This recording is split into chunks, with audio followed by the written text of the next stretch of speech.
So, hello. Hope you can hear me. Let's see. Outside in aquatics, you are there. You can tell me if you can hear my voice.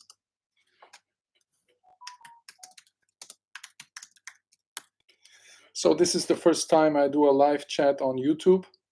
So, I have no experience with that. I did it before on Facebook, and there it worked well. Hey, hello to Houston, Texas. So you guys can hear me. That's great, because I was worried about if you can hear me or not. Yeah, I'm not that familiar with all these things. Corey left me alone here. He should have been here to help me to do this live stream. Hey, Mike, from Canada. So you are already out of work? Well, if the sound is good, this was my only worry. The rest, we can fix it. And another thing I had to fix is, I don't know, I wanted to do this just for the members, but there's so much clicking here and there that it's probably now for everyone, because I see everyone here, so I have to give the members then an extra because they support me, and I want to give them some good extras, so I have to send them a handwritten letter and some goodies that I have here from the company to make them happy. So guys, you that are the members, please send me your address. I would like to send you a little package, because you are members, and I really yes, I crowned myself, Johnny. I put myself the Shrimp King crown. I could not wait that others do it, so I had to do it myself. Hey, Nordic Scaper, how are you? So the good thing is, like, I did this in Facebook, so I have some experience now, and now, of course, here is much less people, so I can concentrate much better. In Facebook, when I went to the breeders, I had like hundreds of viewers, and I'm a man that cannot just focus on one thing. I cannot focus on two or three. I get like totally distracted. I'm just like one thing, and I do that, I'm fine. But doing two or three things, I'm getting totally distracted. So that's not great for me. But yeah. Well, Nordic, I will just call you Nordic. By the way, I believe in the Nordic gods. I'm a Viking, but I don't look like. But did you know that I made Viking music with my band? We had a singer from Stavanger, Norway, and we did some Viking Nordic metal. So yeah, this is about the past. Hey, howdy, Aubrey. Yeah, you are a member, I know that. So I just try to figure all this out. I just explained the other guys. This is before the stream, so I just wanted to check if everything goes well. So I'm here already. But yeah, today I want to talk about all the things. I have so many people asking me questions, and you can imagine that sometimes it's like, thanks, Johnny. Thanks a lot. Appreciate it. Corey is here as well. Corey, you left me alone with this live stream. I had to figure out all by myself, because Corey helped me to set up. He came, like, we said, okay, we have to make you more professional, he told me. And then he showed me how YouTube works. And now that I understood it, I'm all into YouTube. So I really like to see the numbers. It's so much crazy stuff. You can see everything. You don't see names, but you see all the statistic, and that's just fascinating. I did a lot of Facebook and Instagram, and great, but now I really like this. So Corey, you left me alone here. You should have helped me to set this up. But congratulations to your video, Corey. I laughed a lot when I saw it again. You in short pants in the German winter. That's crazy. I mean, the people must have thought, this guy comes from the USA, because who will go out in short pants in winter in Germany? Nobody. Corey did it. Watch the new video that Corey did on the German. It's a spring, a warm water. It's not a spring. It's a warm water thing. You will find the video. Hello, Renee. So I hope I can answer all the questions. It's still not 10, so this is still unofficial. Let me just put the light. I think it's too much light. It blinds me.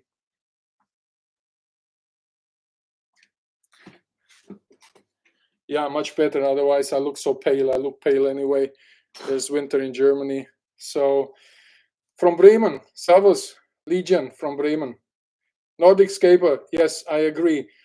Metal is the law, and I toured the planet with my band, and I like a lot heavy metal. So, but probably some of you know that I'm a musician. I think you can still see my bass guitar there. It's always with me, and my son Raiko. I have him in my studio here as well. And here are my aquariums. I will show you. This is not working. Oh, this is the camera from the computer. I have even a camera on top. And I also think that the microphone is not working. So now it's 10, guys. We have to start. So welcome to my first live stream. There's a lot of people showing up. We are 32 at the moment. It's more than I expected. And sorry again to the guys that are members. I will give you an extra. Please send me your address, and I will send you a little package. You will have the posters to download in the member section, and I will think in other things to make you happy, because I understand that it's a real support and I appreciate it. Even if I do this for a long time, I'm an artist, and I tour the world. I do paintings now as well. All that, I really appreciate this, because it seems that YouTube is my new interesting thing. And everybody that shows up, I just want to know, I read your all the comments, and I really appreciate it. About the products, Johnny. Well, Corey is there. You can talk to him directly. If you want to have the easy green, talk to Corey. He will be more than happy to send it to you. And I hope we can get Corey's stuff also to Europe, to sell it in Europe. Yes, I can post my email. I hope that somehow the internet don't use it for a wild thing or something strange, but I will post my email. So for all the members, drop me an email with your address so I can send you stickers or goodies or stuff, you know. Let me post grx.de. So there is my email, and you can use that. And if it's in the spam, I hope not. I hope I will find it then. So today you have all the yeah, better, that is my first YouTube live stream. I mean, I did this before, but I was always I thought always, yeah, YouTube. I mean, I put so much effort in a video, and I cannot do 2 videos every week. I mean, Corey has like 800-900 videos. That's a lot of work. And if I want to create, I have written several books. I do my expeditions, and then also the YouTube. I said, if I cannot do it right, I better don't do it. But Corey convinced me that it's a very good idea. Well, Emily, thanks to you also for watching them. Like I always say, it's easy to film beautiful places. And I just, you know, when I'm in these places, I'm a very spiritual person. I also meditate, because it's so great to be in there and just look at the beautiful nature. So for me, that's kind of a healing effect as well. Hey, Pure Shrimp, you never saw me live? Yes, I have the feeling that a lot of people never saw me live, maybe in the videos of Corey or in other things, but never like here on YouTube. So again, I appreciate every one of you. So you can ask me questions, and I heard that, thanks Nordic, that you want to talk about photography. We can talk about shrimp, we can talk about crayfish, we can talk about nano, because that's my specialty. I cannot talk about Oscars or several catfish. That's not my thing, and I will probably not do any videos about these kind of things in the next 1, 2, 3 years. The things I'm talking about is always about stuff that I'm really interested and that I know. So good evening, Stefan. You enjoyed the Aquarium Co-op Warm Water Creek. I enjoyed it too. I had to laugh when I saw Corey again. I just said, holy moly, Corey. But yeah, the others, I already told them about that video. Well, thanks, Johnny. And if we talk about photography, I want to explain you why I think it's important to not keep the secret for myself. If you want to be a good teacher, you have to show your secrets, even if other people might say, okay, this is like giving your secrets away for free is kind of difficult? I don't think so. I mean, I want to teach the members, and next time I will find out to do this in the member section. I want to teach everyone how to take better photos. I mean, Corey was here, we did that. Oliver Knott was here, my friend, and we did that too. So ask me questions and I will try to answer it. They can be about crayfish, about shrimp, about nano fish. That's my specialty too. But I will show you what I use. And hey, Glenn. Well, thanks. I mean, wildlife is great. Today we can also talk about all the things, all my trips. I think I did like 50 expeditions or something. But I will talk a little bit now about my cameras. Holy moly, just fell down. So this is my main camera at the moment. I work with Canon. And why I work with Canon? Because I started with the first digital camera that was a Canon 30D or D30 back. It was the first DLSR camera. So I bought them all over a while, and now I'm more specific. So this is my main camera at the moment. It's the 90D. Yes, you can take photos with a cell phone, and I have here also the iPhone, which I use for filming now, and it's great. I mean, also Corey showed me that, and I was always like skeptical, but now I think it's a great thing. I have also other phones and other cameras, but this is my main camera. It's the 90D. And with the camera, if you want to take really good photos, you need, I mean, especially of shrimp, you need a macro. And I have the Sigma macro. Why I have the Sigma macro? Because it's cheaper than the Canon and it does the same job. Aubrey, I will come to you in a minute about the identification of crayfish, because it does a good job, the macro, compared to what it costs. So I always had Sigma. I tried out Canon, but I felt for what it does, for me, it's just good. And if you look at the pictures, there is no big difference, and it's good enough. The macro is the macro of Canon is way more expensive. So this is the most important thing here is the macro. Then the flash. I use a big flash. I use a softbox. So my flash, next time I'll have to show, I bring it here. It's like 1 meter. That's about that size. And why I use that and not just a little flash from the top? Because with the big flash, you have an much more equal and soft light. With a little flash that you put on top of the aquarium, I did that too in the past, and I always thought that the light is way too hard, and it has not this softness that I like. And if you look at my pictures, you see that my pictures are very soft.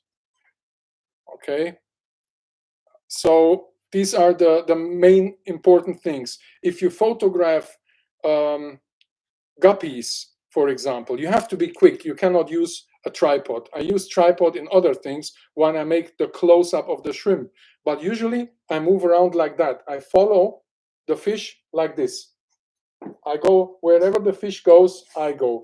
And usually to make it a bit more stable, hey Ty, good that you made it. A fish hippie? Yeah, there's a guy called Fish Hippie, great. So to make it more stable, I put this like that, the finger out, and I put it on the aquarium. So I'm much more stable than if I put it to the aquarium. I'm working like this. This is the way it goes, you see? And this is then I put my little finger on the aquarium glass, and I am much more stable. So this is a trick that you should try out. Then important for the flash is when the flash comes from the top, it needs to come from an angle of 45 grades, like this. Not from the top directly, because then you will have shadow under the shrimp, under the crayfish, under the snail specifically. The snails, especially if they are in the shell, you will not see the face. And this is so important to see the face, because I call it an active photo or a passive photo. An active photo is when the animal look at you, and it looks at you if you see the eyes. So that's why for me it's very important to see the eyes of the animal that you photograph. It cannot look in another direction. It has to look at you. So this is active photographing, and passive if the fish looks away from you. So usually all these photos, I delete them. The photos that are not active. So the most important is you have to focus on the face of the animal. If the fins are not totally sharp, probably nobody cares, except you make a real macro of the fins. But the eyes and the face is the thing that makes it active. So this is my explanation about this part. The flash is very important. When you photograph snails, you have to go under them so you can put the flash even a bit more directly from the front, but never put it totally from the front, like in a 90 degrees angle, because then you will have the reflex of the glass, and that is something that you don't want. So, of course, Photoshop, I work also in Photoshop with the pictures, but if a picture is not worked in, let's say, 2-3 minutes, I throw it away. I put it away, because then I know it's not a good picture. I should not even use it. Because if you are like a doctor and make too many things, the patient will die. So better just 1-2 clicks, never more than 5-10%.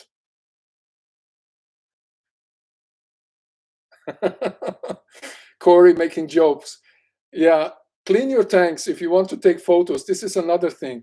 Every time before I start the photo shooting, I change water about 3 to 4 hours before. Why? Because then you don't have any more the bubbles. I change about 50 to 60%, clean the front, because on the macro you can see every little algae spot.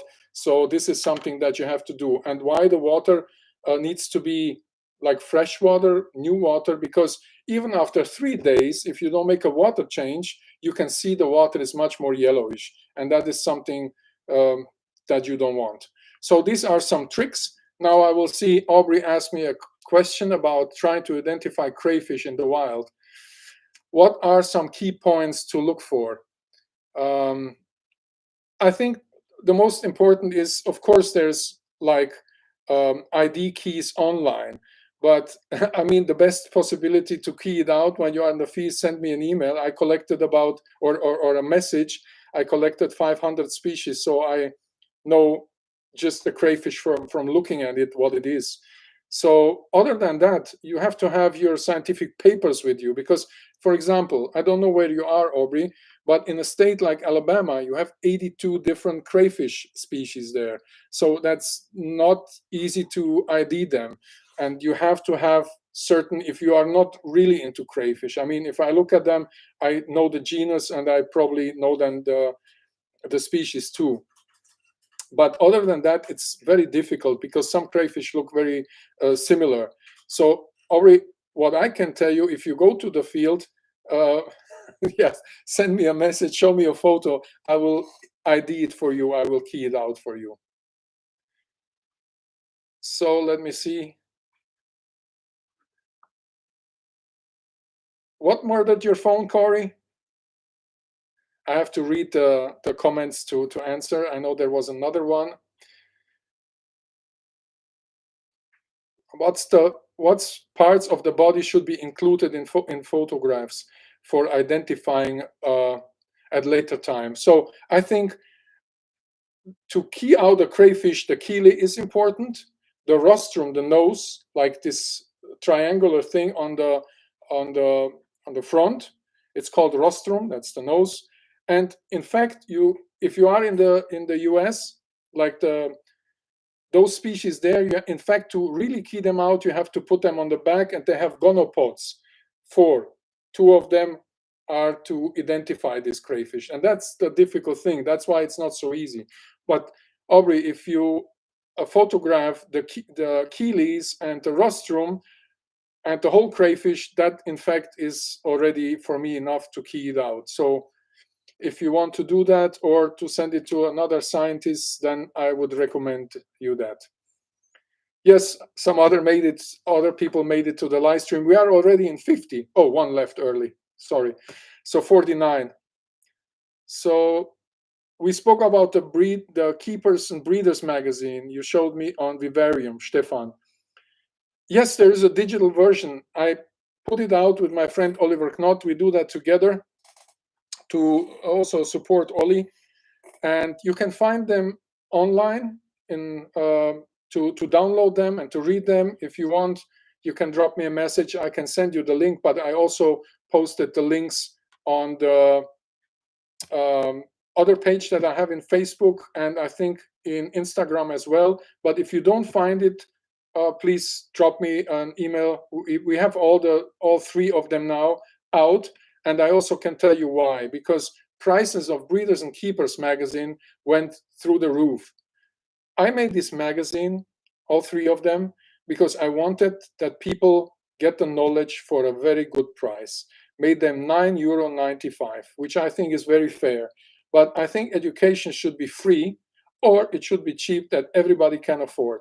The problem was with Breeders and Keepers magazine, then it was sold out, short time, all gone. And then I saw them, somebody posted or wanted to sell it on eBay, and they sold it for $400 or $500, and I thought that is crazy. And I think it's cool, but on the other side, I think it's not cool, because who will buy that? And just collectors will buy it then, and the people that should read about the shrimp, they usually cannot afford to spend so much money. So I promised that I will not reprint it, because I gave this promise like 5-6 years ago, and I want to keep my promises. That's what I also teach my kids. If you give a promise, keep it. So I think it's yes, it's sold out. It made a good impression, the magazine. I really love it. I'm very proud of it. I think it's a great homogenic thing. And I was thinking about making number 4, but to see the prices going so up, that I could not support. So now we have it available for everyone to read, and I think the price is also okay. You can check it, and let me know what you think about it. I'm very curious if you can work with that, because people all over the planet, there's people that wrote me from Australia, from South Africa, from Chile, and yeah, shipping for this thing here, I have some left. I have maybe 20-30 left. And usually I use them to bribe people if I want something from them. If I see a nice fish, I tell them, hey, I give you a Breeders and Keepers. But jokes aside, I think that this information should be there for the people to read, because what I did there is to interview a lot of breeders. It's not only my opinion, it's the opinion of many people. So it's like how can I say, a common intelligence or something like that in the shrimp, because you can have your experience, but the best is if you ask your friends also about their experience and then take conclusions. So that's why I ask everyone the same questions in this magazine, so then you can compare. And I think it is still a good concept. So maybe I have to think in Breeders and Keepers 4. Let me see. Oh, there's many more. I have to click the button down now. I see there's a lot of more of things. Yeah, Aubrey, please get in touch with me. You are a member. You can message me anytime. And as I said, hey, Carol, you made it also from West Virginia. Good evening. We talked already yesterday a little bit. Oh, my camera setup. Yeah, I have still some things to talk about my camera setup. I get too distracted too easily. So when I take a photo of a shrimp, I also use something that I have to show you, because some people ask me, how do you get so close? Hang on. I use these. These are, holy moly, these are extension rings. So if you want to work with the extension rings, and I have here 3, you can, let me see how this works. See, you can put them together like that, and the more rings you have, the closer you get. This is a secret that made me go very close to the shrimp. So I have here 3 rings, and they are different sizes also. If I put them apart, hang on, you can see they are different sizes. Not from the, just from let me see the camera. You can see that, right? So that is important, because the more you put together of these rings, the closer you get. What you cannot forget about that is that they need a lot of light. So you have to intensify the flash and put a lot of light out there for have enough light to even photograph the shrimp. So the more you put of these, the more light you need. And about the setup, I usually use a shutter speed of 80 to 100. If it comes to fast swimming fish, I go up to 250. And what I also like is when you see just the animal. So the background is very important. The background has to be not distracting. So the depth of field is important too. Bokeh, I like to have it blurry, so the fish, the shrimp, the snail is in focus and not distracting. What I usually see with pictures is that there's too many things distracting me from the thing that is important, and that's the animal. I don't care in the roots, I don't care in the plants, I don't want to see them. The fish is the important thing. So we can talk this even more deep when I go next time. I'm trying to do this better with the live stream. Like I said, I just started. Hey, Alex. Good evening from Germany to Australia, down under. One of my favorite places, Australia. I love it. People are crazy. I toured there 2 times with my band. I collected the big crayfish. Aussie, crazy people, but I love them. So what is my favorite shrimp king food? I will try to answer some questions. And I will stay as long as you need me to answer these questions. It's Friday, so I don't have a limit, a real limit today. Let's say I can stay here for a while to have these questions answered. So what is your favorite shrimp king food? That's easy for me. It's the yummy gum, because I use it for a lot of things. I can use it for fish. No joke. My Danio margaritatus, the celestial pearl Danios, they went crazy for that. I use it for snails, to put it on rocks. I can use it for shrimp. I can use it for corridoras. So the yummy gum is my favorite. I'm not anymore with Dennerle because I went to Natureholic. But we have there also a food that is like that, and it's great. I use it for my snails, and something that sticks to the rocks, that is always good, because the snails can pick it up easily and even the fish can take it. So Nordic, that's my answer to it. Oh, what is that outside in aquatics you gave away? You gave presents away. This is new for me. I have to get used to that. Thanks a lot, I guess, right? Let me see. I go up. So the camera, Nick, if you want to know more about cameras, we can talk also then a little bit later. I'm trying to answer all the Nordic, you're welcome for the tips. Yes, if you want to know more, even details, we can talk about that. Maybe even I make specific things. It's just about photographing shrimp, because there's some things that are maybe not for the broad, for the general public interesting, but for the people who really want to know about how you get the light under the shrimp and all these kind of things. So we can have a special live chat about these things. How have identified new species right?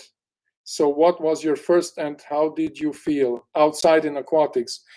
The first species I discovered, in fact, was in a museum. I went to a museum in Holland, in Leiden. Leiden is a town in Holland.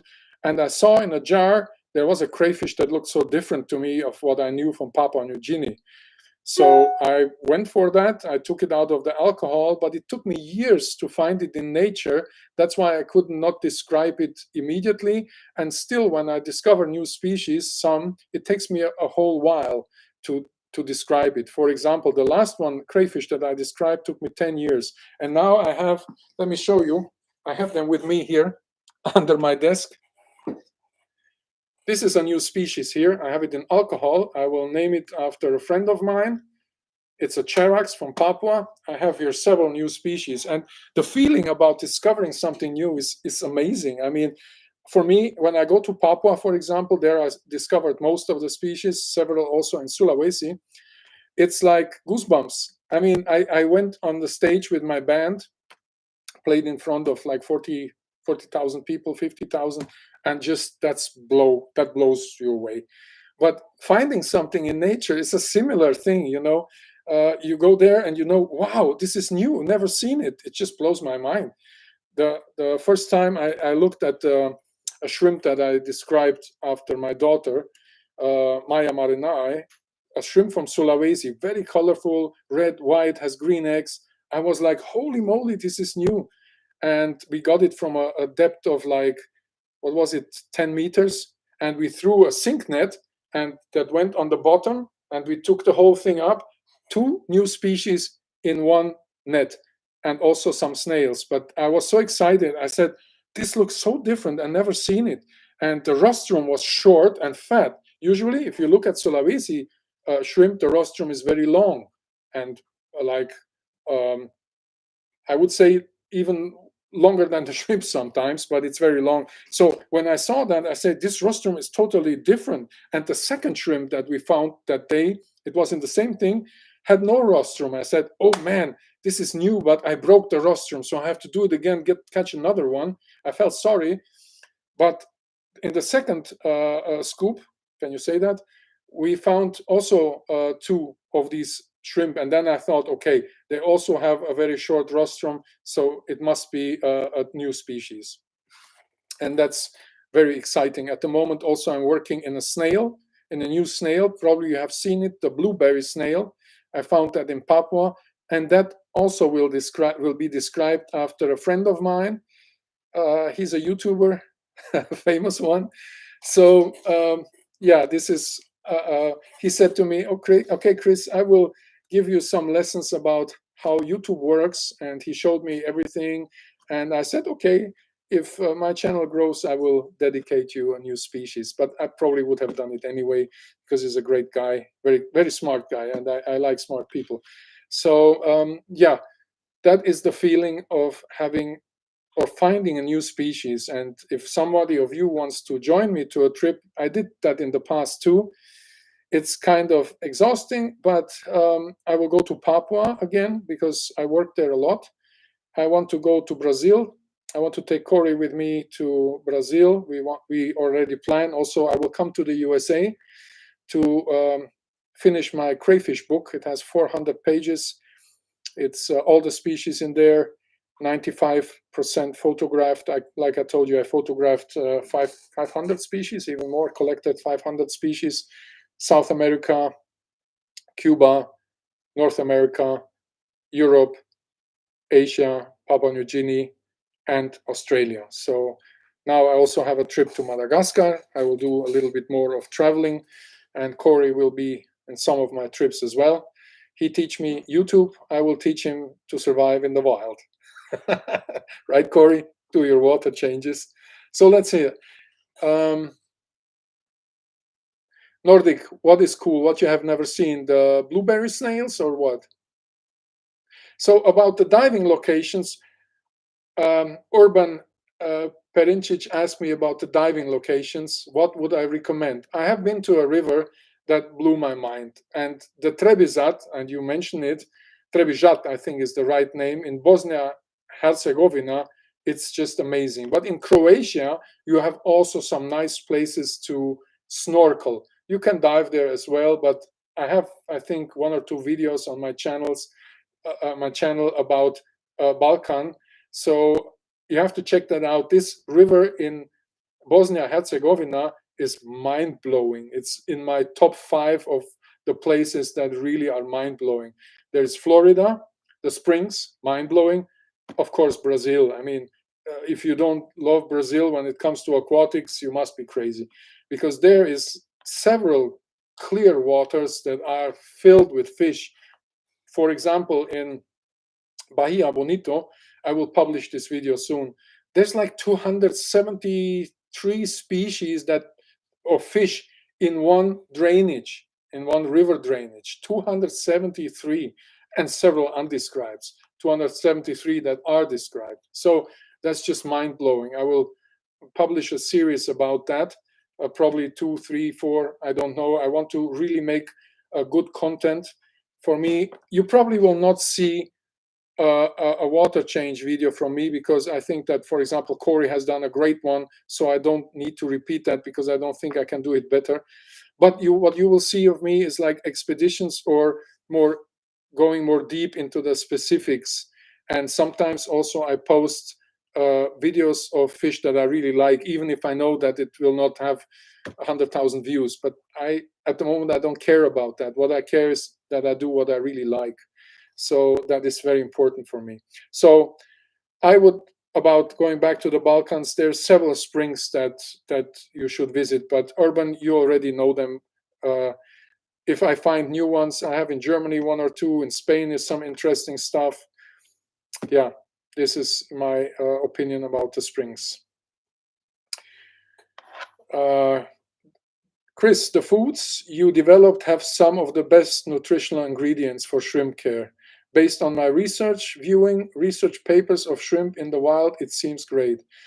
Well, the point is that there's one thing. Especially with the shrimp, I go to nature. I want to look, what are they doing? What are they feeding? How do they live? I have a video on the bee shrimp, and I think I was the first Western guy that saw this location. I know that in the past, when people went to this creek, the collectors of these shrimp, they poisoned the whole creek, just that nobody finds shrimp in there. And I think that was really brutal. So, but now it's okay, they don't do that anymore. But I know that out of these creeks, this is just a side story, they made like $5 million just getting shrimp out. So anyway, I went to these creeks to just look how they feed. And shrimp, they feed all the time. You can see them eating all the time, day and night. Because usually people say that shrimp are night active, but that's just for some shrimp, like big macrobrachium, for example, because they don't want to get eaten by fish. And usually in the habitats of big macrobrachium, there's also big fish. So, but caridina, neocaridina, paracaridina, they eat day and night, because if they are night active and they are day active, they eat all the time. So they are in constant movement. I think I will make a video about that too, about the behavior of neocaridina, caridina, paracaridina. So we studied that, in fact, and we tried to build, not alone. I was not alone. I had somebody that knew a lot about foods, about ingredients. So I did it with him together, and now I do it with a guy in Natureholic that also is great about that. He's even more like detailed. Sorry. So that's why we also have a lot of different kind of foods when it comes to shrimp. And also what I would recommend, that you always have leaves in your aquarium. This is something that if you look at nature, if you go to the habitat of caridina, neocaridina, you always will find leaves there. So they feed on these leaves. There's bacteria on these leaves. So that's why it's so important that leaves are always there, minerals depending on your water. So yeah, we are trying to make products that really help the people. Profit is great. I'm not so much interested in that. I'm an artist, and this is for artists, not the main thing. For me, the important thing is I want to make great stuff that the people say it's great, and then I am proud because I think I made a good thing, like the breeders and keepers. So that just that you understand my philosophy. For me, this is very important. I think I mentioned that I'm a spiritual person, and I live with that, and I want to continue like that. Making money is super, but if it's also comes out with a good thing, I think that's the best. Then you can be authentic, you can be real. So let me see. What's my oh, I I answered that already. I have to disappoint you, Nordic Scaper. It's not the protein or not the snow pops, it's the yummy gum. That's, oh man, there's so many things. I always forgot to scroll down. I have to then answer the questions after. Aubrey, you saw my crayfish photos on the conservation website. Yes, I worked with the guys from Missouri. I went over to Bob DiStefano, and he helped me to get permissions, because I always get permissions when I collect crayfish, especially in the US. The police stops me. That's crazy. A long-haired guy, probably like crawling in the ditches. That is something that the police always stop me, and I just show them my German passport, and I speak with a very German accent, and then usually they leave me in peace. So yeah, I am from Germany. when I speak like that, and I tell them I'm just collecting crayfish, yeah. So then they let me go. Sometimes they are very scary because they pull out their guns and this and that, and that's sometimes I think, yeah, this is crazy. I mean, I don't understand some things, especially about the US. You cannot have Kinder Egg surprise, but you can walk the street with a machine gun. That's blows my mind. Or in some states you cannot show yourself naked, but you can have a machine gun. So yeah, that always happened to me in the US. They always stop me and ask what I do there, but use the German accent, and then usually German passport also helps. Aubrey, if you let me know where you are, I can tell you what you find where, because I collected in so many states. I probably been in your location too. I was so often in the US, like 50 times. Of course, I toured with my band too, but always after the shows, I went to the ditches and collected crayfish. And the journalist always asked me, "So what are you doing? You go to collect crayfish after the show?" They could not believe it. One time I was in Argentina. We had a show in Buenos Aires, and I had a day off from the show. So I took a car, rented a car. I went to the muds, like 300 kilometers, 150 miles away from Buenos Aires. I laid in the mud all day, photographed fiddler crabs. And suddenly the manager called me and said, "Hey, Chris, you have to come. We have a press conference. You have to come here in 3 hours." So I jumped in the car. I drove there German style. That means very fast. And I showed up very muddy and dirty. And the people, there were like 60 journalists, they asked me if somebody robbed me, if somebody tried to kidnap me, what happened? I said, no, I was just laying in the mud photographing fiddler crabs in a location 300 kilometers from this place, and I could not believe it. So that's another story. I mean, I have a lot of stories from my trips. Usually when I give talks, it's like 60%, 70% is stories. So Aubrey, if you send me your location, I might help you of what you find. And if you look for some specific stuff, I also can help you with that. Ray's Fish Room asked me, Chris, what nano fish would you recommend for one of my shrimp tanks? Don't ask me these questions because I have the answer already ready for that, because my favorite fish for nano tanks are Zundadanio axelrodi, and that's I use always Latin names because the common names confuse me. But if you really want to know, I can give you the Latin name. I have a video on that on my channel, Zundadanio axelrodi. I think it's Axelrose rasbora or something in the common name. So this is, for example, a fish that, and I've never seen them attack shrimp babies. I have them here in my studio, not far away. I watch them all the time because the food that they eat is food that floats by. Rarely they go to the surface, and never seen them going picking up something from the bottom. I've never seen that. Maybe you have a different experience, but over the last years that I have this fish, I've never seen them attack anything from the bottom. So this would be a fish that I could recommend you. They're just difficult to adapt. I said it in the video, so if you want to watch that video, you will have all the information. Another one that I would recommend is Boraras micros. It's so tiny, it's like really an inch or something, even smaller. So they also don't attack shrimp babies. So all the Boraras, the bigger ones, they do. The Brigittae, Boraras Brigittae, they could eat some shrimp babies. But if you go with Zundadanio, which are 8 species in the genus and 1 or 2 undescribed ones, you cannot be wrong with them. There's some other nano fish I will show in the future that also are good, but Zundadanio axelrodi just look great. The blue is looks like a neon. So that is a fish I would recommend. But before you get them, please watch the video because they are hard to adapt. I had big problems with them. The first time I took them, I kept them, I failed, and then I learned about them, and now they are just great for a long time. And once they are established, they are hard, but until they get established, they are difficult. Chris, your plan to avoid Mike asking me, your plan to avoid general care videos is solid. I, for one, really like your content because it provides specialist information and artfully done. Well, thanks. Yes, because I think that, I mean, it probably a video on changing water bring a lot of clicks to newbies, but I think that others already did that great. Just look at Corey's channel. He did so many great videos on, he's a very practical guy. So I could learn that from him. He's a very good observer. He immediately sees the technical things. I'm not so technical. I'm more interested in other things. But yeah, that's, I even would not take it to minute 3 if I make a water change video, because my water changing is usually brutal. I put the hose in there, half of the water goes out, half of the water goes in, done.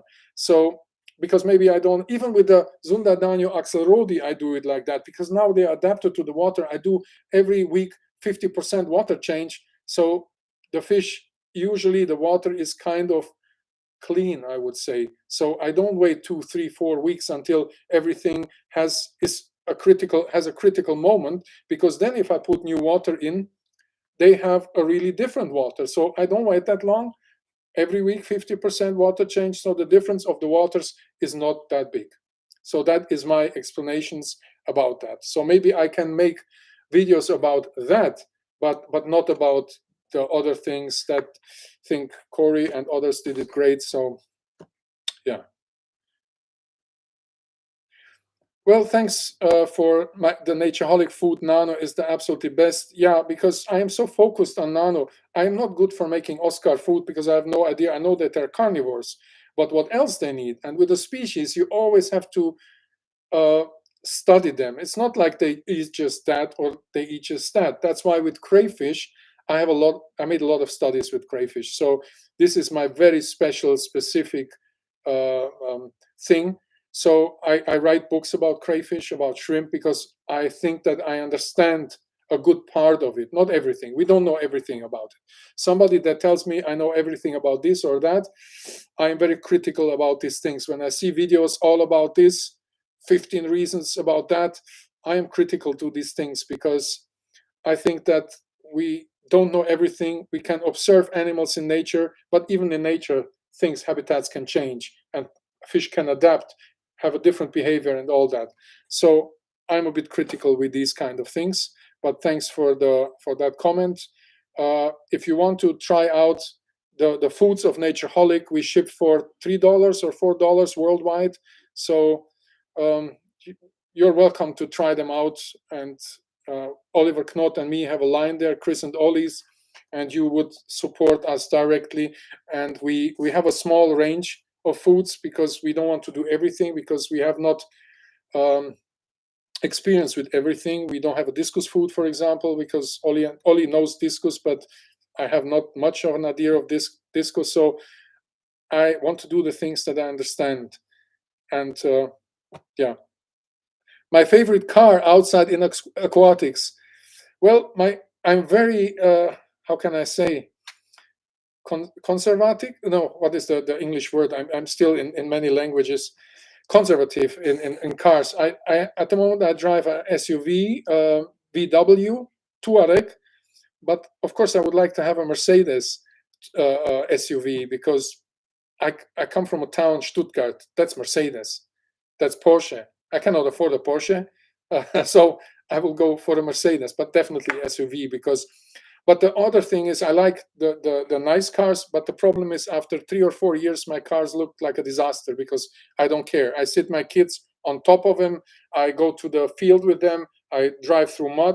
I don't care if it's anything, because if I go to a location, I'm like this. And then if the car gets damaged, afterwards I feel sorry, but in that moment, I just don't care. I just drive through it. Hello to Ukraine. I still need to know your name. I cannot read Cyrillic. I know some of it, but not. And I don't speak Ukrainian or Russian. Я не знаю по-русски. So, yeah, that's my favorite car is a SUV, but I think this is I'm not so car focused. In fact, my car brings me from A to B. The most important is the music. Can I turn the music loud? And because I always listen to loud heavy metal music, and this is much more important for me than other things in the car. If I have a great GPS or not, I don't care so much. I care that, can I turn on the thing very loud? With Corey, when we went, we heard so loud music that it blew other people's mind. We listened to like heavy metal stuff, Slipknot and all that kind of things, both in the car doing this. So yeah. Hey, Nico. Hey, Nico Shrimps is here. Welcome. He's an expert on shrimps. He's the French king when it comes to shrimp, or European. Nico, I'm still waiting for your answers for the next video. How are you doing? He's a mayor now. What happened with the shrimp? You are a mayor in your town and you don't care about the shrimp anymore? Come on. No, Urban asked me about if I kept licorice gouramis. No, I have not. Maybe I photographed them, but I have never kept them. If they are great for Zundadano, I think so.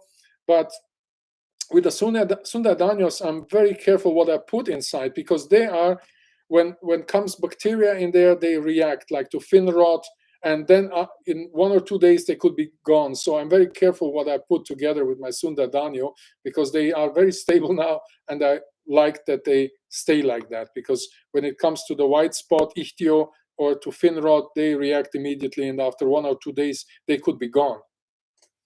Hey, Rico Nico, yes you are. Hello to Mississippi.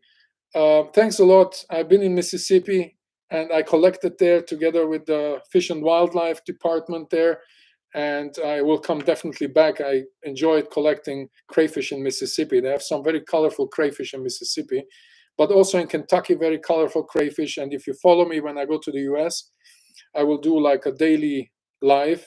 I will show you how colorful the crayfish are in the US, especially Kentucky, Tennessee, Florida, Georgia. Very colorful crayfish. Alabama, north of Alabama. So there's a lot of Mississippians here in tonight. So Nico, don't ask me any questions. You know the answers to them.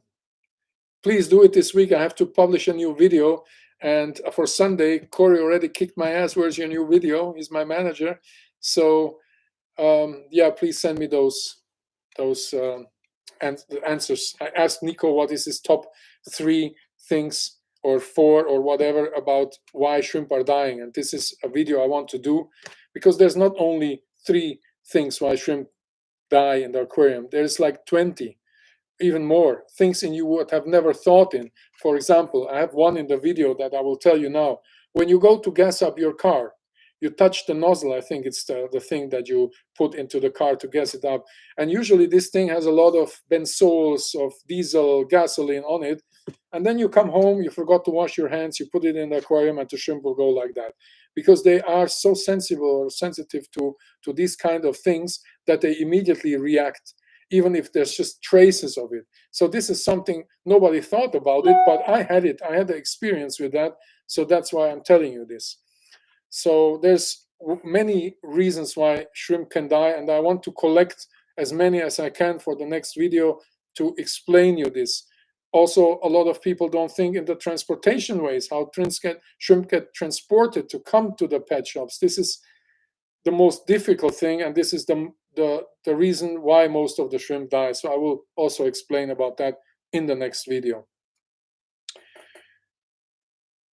Biotopes Allison asked me if I was planning to do biotopes publications for nanofish. Yes, I want to go to Thailand, and there is a lot of the boraras, a lot of the interesting fish for nano. So I want to do that because, like I said before, it's so important that you look at the habitat. This is something that I always will recommend to the people. Look at the habitat, because there you can learn. Look at different habitats, and there you can learn different habitats from the same species. And this is what I want to do. And I want to take Corey with me. I think he's a great traveling partner.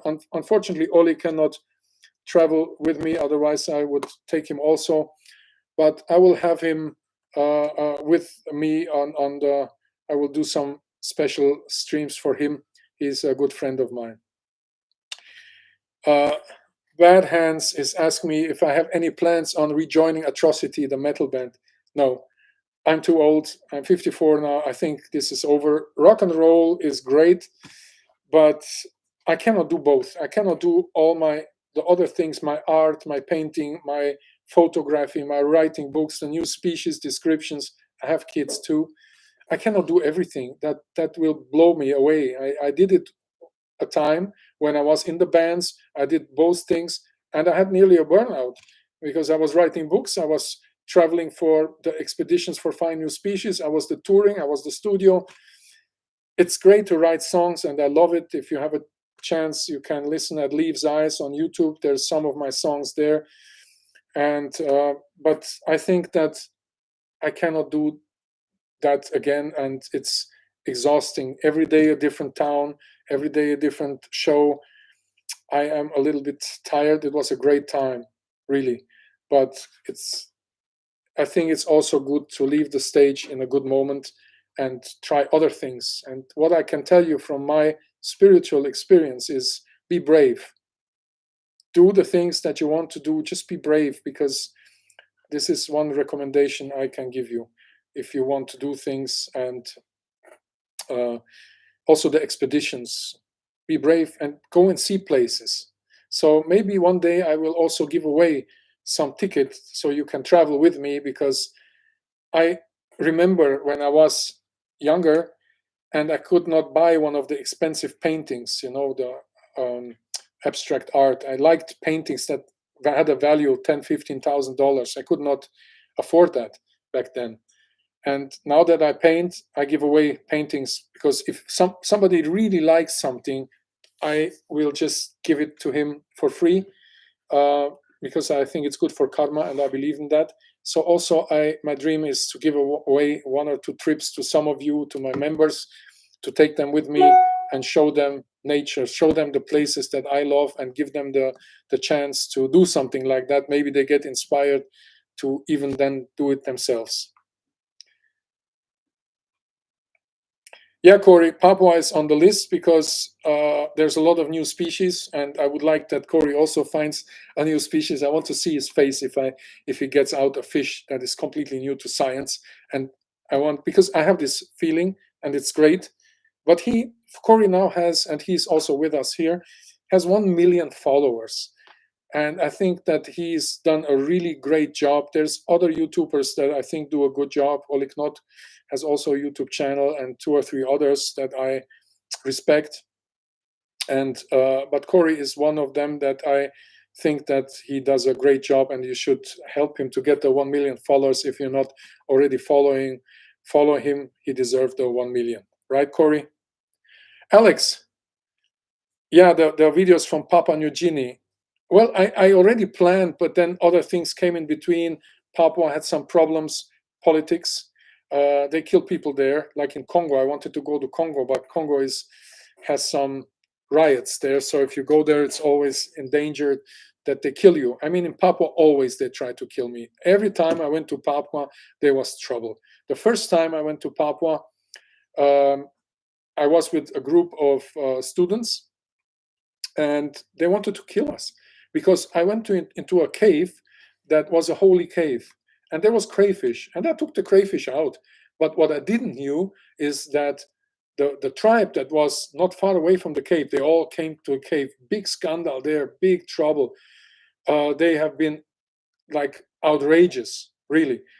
And I was in that holy cave taking out the crayfish. And then I asked the guide that brought me there, what they are freaking out? I'm just taking a crayfish. But that was a holy cave. And when the women are pregnant, they go into that cave.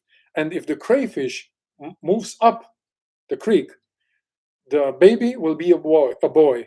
If the crayfish moves down the creek, the baby will be a girl. And now I took this crayfish. You can imagine what the people thought. So they thought, I want to finish the tribe. I want to take the crayfish. They will have no more babies.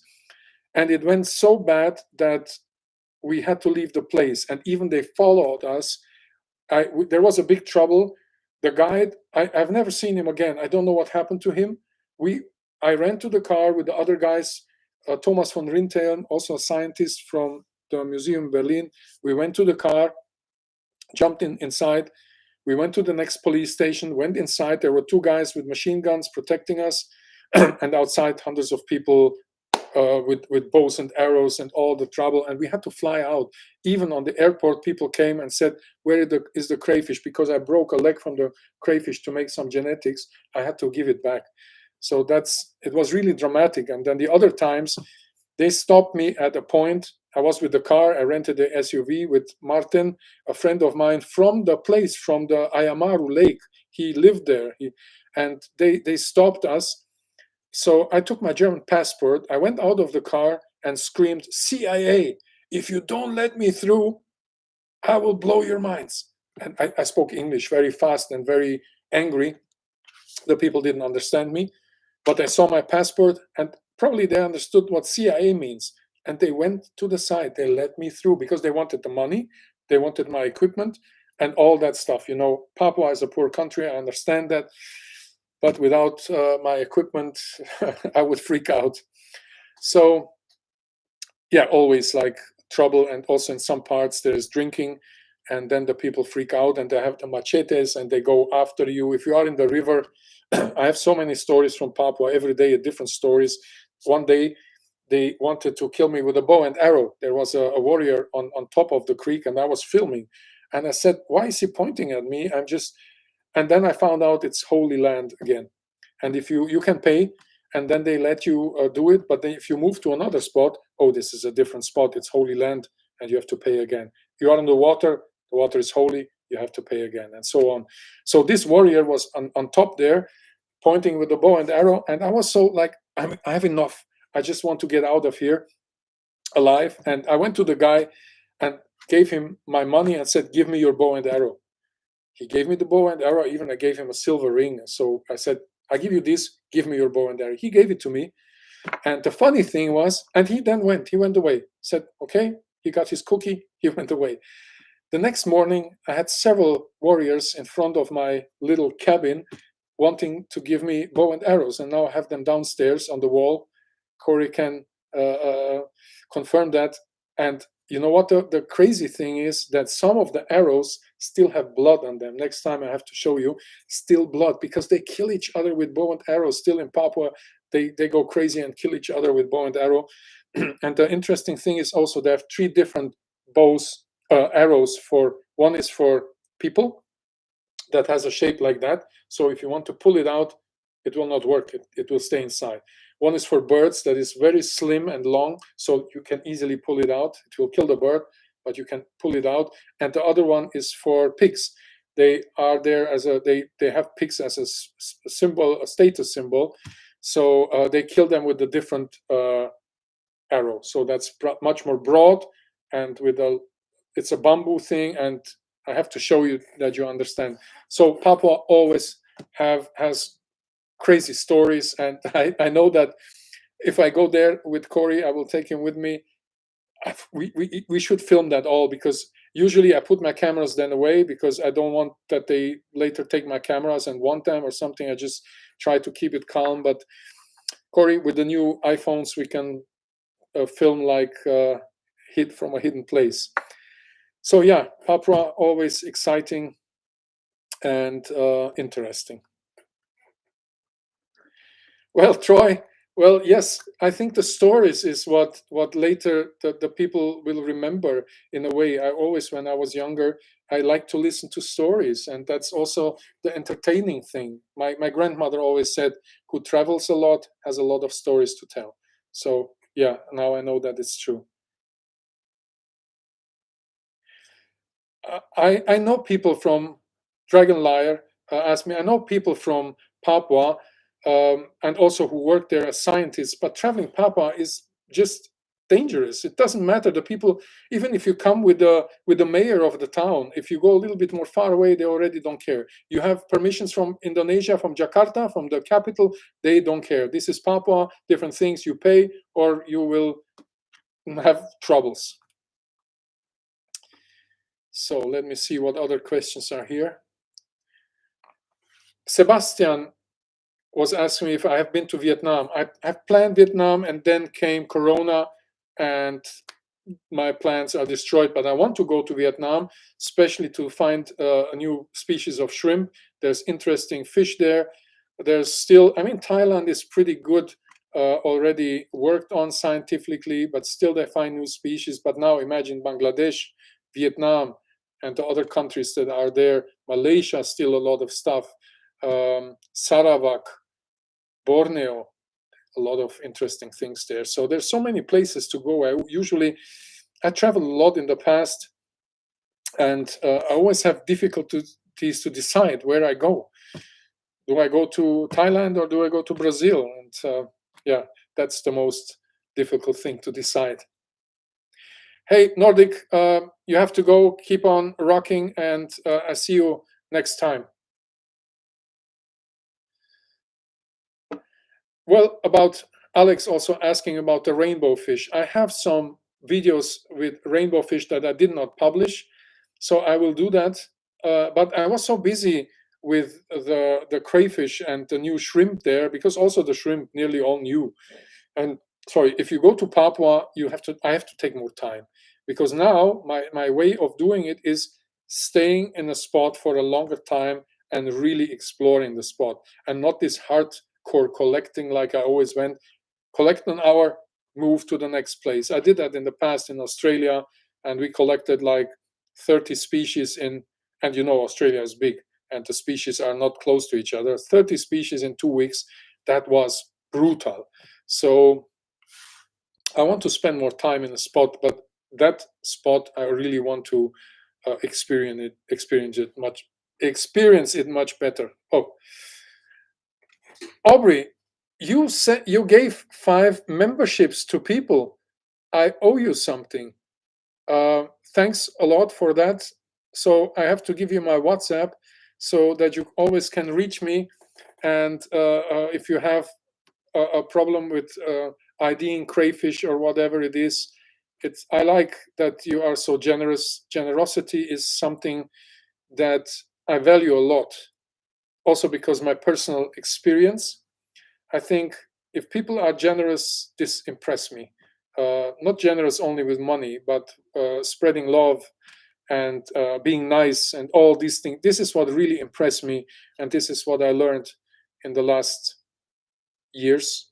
I always like to be generous, like giving away paintings or fish, shrimp. If you live close to me, you're always welcome to pick up something that I have, because it's really nice to give away things, and I cannot keep everything. So if you live next to me, I will come to the US soon.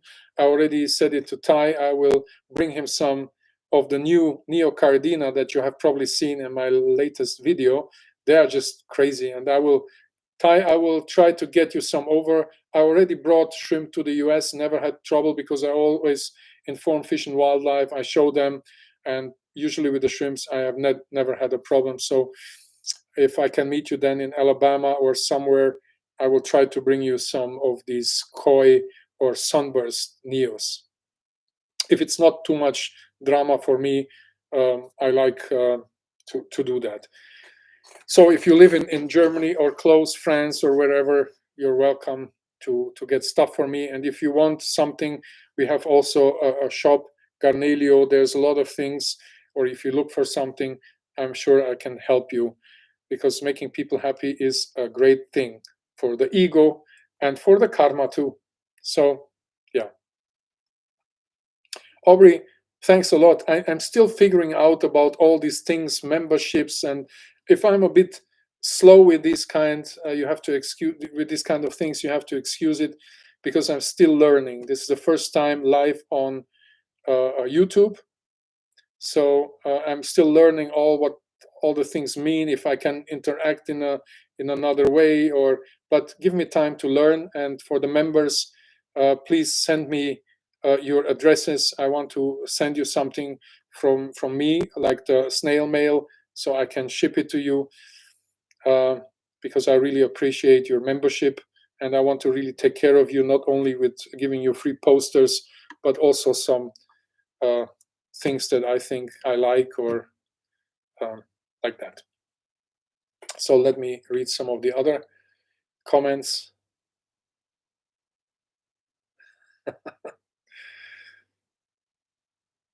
Yeah. Do you have any other questions about a shrimp? Just post them here. Troy, a chance on Sulawesi. Yes, I will go back to Sulawesi because Sulawesi is just great to film. The lakes are great. You have seen the water so clear. So this is like a dream, and I hope they don't destroy the lakes in the next couple of years. I hope they never destroy them. But in some places, it's like, oh man, they just cut the trees. All the soil goes into the water. The species disappear, and they introduce some fish in there as well, which I don't agree on because they eat all the beautiful shrimps and all that. So it's a drama, I would say, and it's sad. But there's still spots that that are worth to look at and to explore. Hey Khalid, of course I remember you, Bangladesh, right? So yeah, that's another place I want to go to. That's why Khalid is welcome. You're from Bangladesh, Khalid, right? I mean, I have to yeah, there it is, because I talked to Khalid, and Bangladesh is also a place that has probably incredible stuff, and I want to see. I've been to 83, 84 countries, but still some unexplored ones. So greetings to Bangladesh. Welcome to the live chat. Also, other members, welcome. If I did not welcome you, I really appreciate that you're here and that I can answer some questions, because I usually have the same questions over and over, especially when it comes to the camera equipment. So that's why I'm answering questions like that here. So maybe people can then, I don't know if I can store this stream or keep it on YouTube, or if it's just gone. I have to figure that out. I hope it's there so other people can also watch that later. Somebody asked me if I know Friedrich Bitter. Yes, I know Friedrich for 20 more years. He's into Medeca now, and he was in the past busy with shrimp too and with crayfish, but he's into a very other thing now. I'm not sure what he does at the moment, except Medeca. I know that he's doing that. Well, Ty, I'm trying. I mean, I did it before for people, and I know that you want them badly, the sunburst shrimp. So if I can make that happen for you, great. If it's not a big thing for me, I don't think I will get in trouble if I tell the customs about it. I will show them the things. Usually it's not a problem. So why not? Just remember me before I fly. But I probably will remember. Theodoxus, Adam asked me, Adam Wörle, you are German, Adam? You have a German name, right? I don't know anyone that ships Theodoxus. I mean, I found them in Croatia, and we are selling them in, no, I found them in Bosnia, and we are selling them at Carnelio. It depends on where you are, Adam, if I could bring some over or not. They are beautiful. They're great for nano aquariums, and they even reproduce. They are Neriti snails that reproduce in an aquarium, in a freshwater aquarium. That's why they are so interesting. All the other Neritis that we know don't reproduce in freshwater, except the genus Theodoxus. So I think I have a video about them. Not sure. They are in a video for sure. I think the video about Bosnia and about the snails. So there you can see them, but they are tiny. Glenn is happy to have shrimp, and they started to breed and that they have babies. Hey, congratulations, Glenn. I mean, this is what it's about. If you see that there is something happening, this keep you busy then with the shrimp, and you will probably stay in the hobby. If the shrimp die, that will not make you enthusiastic.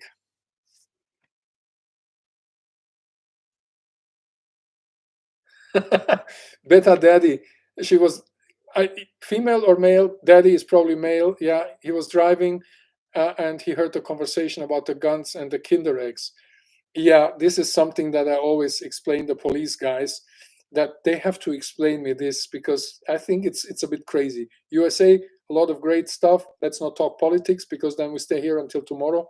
You know that I described the species, a freshwater crayfish, after Edward Snowden. So then you know what direction I'm going. And I like to talk politics a lot, but I have also the experience that this can be very difficult in an aquatic live chat. But if you are interested, we can do that too, especially when I'm in the US. But yes, this is something that I don't get. You cannot show your breasts as a woman, or parts of your body, but you can have a machine gun. That's not a problem. And that, I think, is mind blowing. It's my opinion. Aquatopia, if we ship to the UK, I can ask. So it depends on what you want. If it's hardscape and technical stuff, probably yes. About shrimp, I have to ask, because sometimes I know we sell shrimp for €1 and really beautiful ones. So if you see Neocardina in garnelio.de or .com, we have sometimes Neo. In fact, every week we have Neos for €1, and that's, we sell on a weekend like 20,000, and that's why they are so cheap. So I think some people in the chat have found each other. They're from similar areas. Okay. Well, Khalid asked me, his shrimp are always dying, and that inspired me to do a video about why shrimps can die. There can be so many reasons, and I'm always trying to find out. So, Khalid, maybe then we can discuss this. I don't know. I have to read it. I have to see your aquarium. I have to know what's in there. I have to know the way from where the shrimp come. Bangladesh is usually a very warm country. It could be so many reasons. If you use sprays, big water changes. So we have to find out about that. But it's a good inspiration to do a video. So probably my next video will be about that, and I will show some reasons why shrimp die. And there's some reasons, like I had a problem in my tank 2 days ago. I came up, I found 6 dead shrimp, and then I tried to figure out, okay, the aquarium looks good. They have been not attacked by the fish. There have been several others that still have been okay. So I looked at the water flow, and the water flow was not enough. So probably the filter was filled up with some stuff overnight. I fed the day before, and the filter was probably full with stuff, and the water came out just very slowly. And shrimp need a lot of oxygen. This is something that I showed also in the bee shrimp video, where you can see the habitat, especially of Caridina. Not so much in Neocardina, but in Caridina you can clearly see it. There's a lot of little waterfalls. The water is cool. They don't like too warm water, the Caridinas. Neocardina can go up to 30 degrees Celsius, but then they need a lot of oxygen. So that is very important. The warmer the water gets, so that's why Bangladesh, maybe it's very warm there, the warmer the water gets, the more oxygen they need. And Corey probably will recommend air stones, because this is usually his answer. I don't know, is he still there, Corey, or are you? I knew it. He said air stones or sponge filters. See, I know Corey very well. So yes, in that aspect, I would say yes, air stones, sponge filters. And this is something that happened to me too. Like the other day, like 2 days ago, 6 shrimps dead. And I was wondering, what the hell? Of course, the shrimps have been not 100% healthy, because they had the muscle necrosis, and I wanted to film that in that tank, and they have been already weak. So they have been already weak. They had the problem with the muscle necrosis. The muscles cannot absorb enough oxygen. So now, if there is low oxygen, this will hit the ones hard that already have muscle necrosis or bacteria in a higher amount.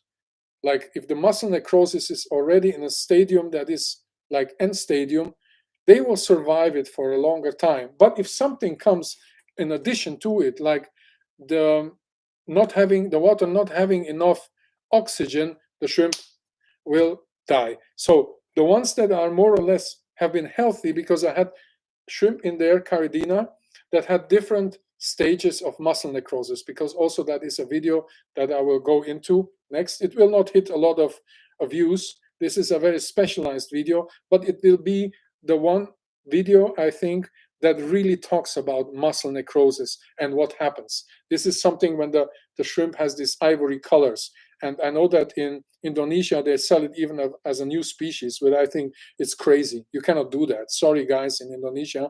They sell a sick shrimp as new species. That's a no-go.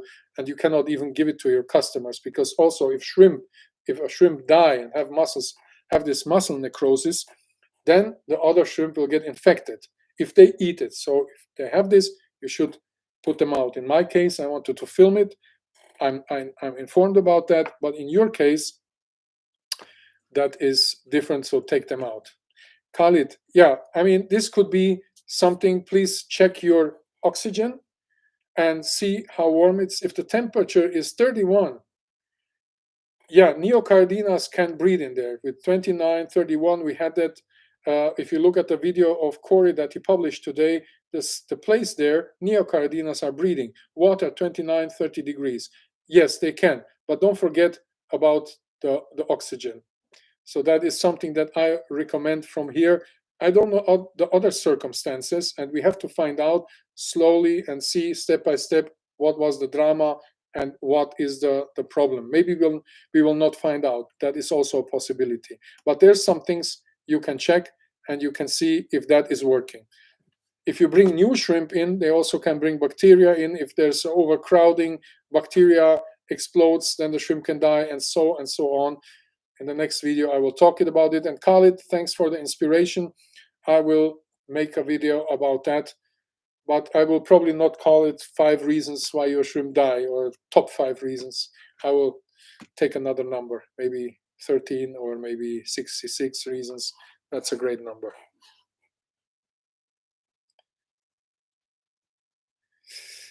So there is somebody from Baden-Württemberg. I'm from Reutlingen.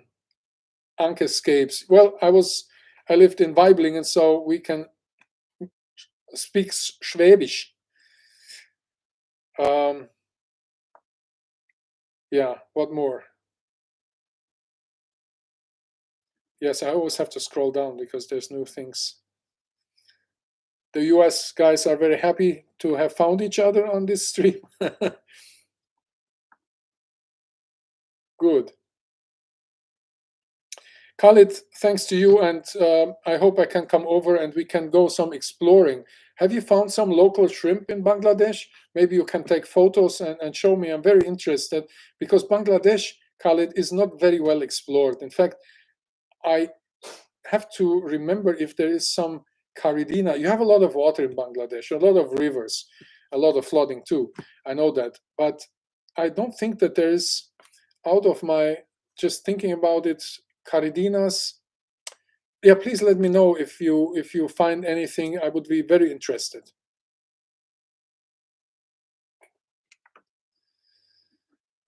Okay.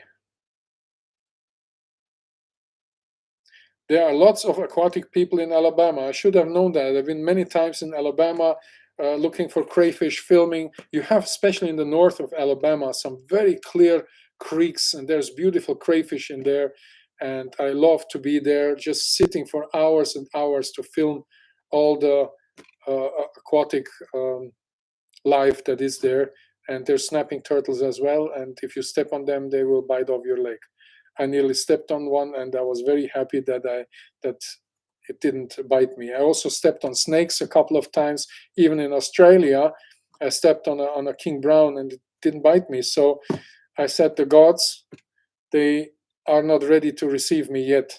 So that's why I also go back to Papua. If the time has come, the time has come.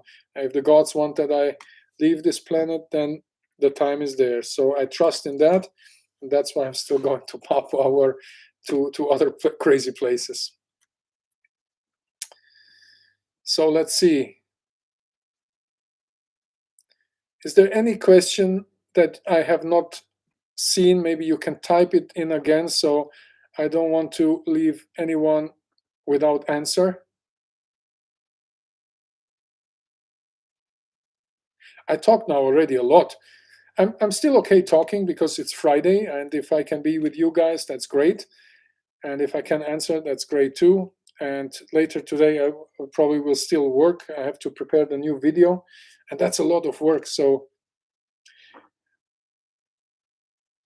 Aquatopia was asking me if I ever come to the UK. I've been like 20 times in the UK. I toured with my band in the UK. And the funny thing was, back then I had people even making flags with crayfish on it. I remember in the UK, or was Holland, I don't, um, but it was on the UK tour that people came with a flag with a crayfish, and they waved the crayfish flag in the audience, and I saw them and I said, "You guys backstage immediately." I did that also in Mexico. It was a big crowd, like 5,000-6,000 people, and there were people with a banner of shrimp and crayfish, and I saw it from the stage, and I said it to the microphone to all the guys with the shrimps backstage. And then after the show, we jumped. It was a concert. It was a festival, so we have been playing like 3 o'clock or 4 o'clock. And after the show, we went straight to a place, a very secret place, a beautiful spring, and collected crayfish with the guys, because one of the guys was working with crayfish in Mexico, and he knew that I was in crayfish, and he also knew if he probably waves a flag with a crayfish, I will react on that. And I remember that, and I took him backstage, and he brought me to a very nice thing. And the best thing is, of course, if you go in Mexico, you better go with people that know the place, because I travel alone too. And Mexico is like Papua. They told me, "Hey, gringo, dame tu cámara." And I said, "I'm not Santa Claus. I don't give you my camera." And then they took the rifle and said, "Oh, yes, you will." And I had to run. I threw everything in the car. I went backwards and I hit a wall, and something broke down, but I left the thing, because the guys were 12 people on horses with guns. And yeah, I was with a friend of mine, and we just left the place. But always, also Mexico is always a drama. The good thing is I speak Spanish, and I look very, my brown hair, I look not like a gringo, but if I speak Spanish, they realize I'm not Mexican, even if I can swear in Spanish and all that. But I'm not Mexican. I sound too much gringo. So yeah, that was an experience. Also, Mexico is, but it's dangerous. In Papua they have the machetes, and in Mexico they have the guns and bow and arrows in Papua, but guns is another level. So, but also happened to me in the USA, especially when people tell me, "You are on my property." This happened in Texas when I was one time in Texas. I mean, I was many times in Texas, but one time it happened to me. There was a guy. I was collecting crayfish, and it was like getting dark, and there came a guy and said, "This is my property," and he had a gun, a shotgun, and I said, "That's great. I don't want to step on your property. I'm in the river, and usually when there's a bridge, 5 meters, or like, I don't know how many yards this is, or feet, like 6-8 feet. The If you are close to the bridge, that still belongs to the state." So I could go inside, and I explained him that, but he had the gun loaded, the rifle loaded, and I decided then, okay, it's fine. I will leave this place. He didn't want to.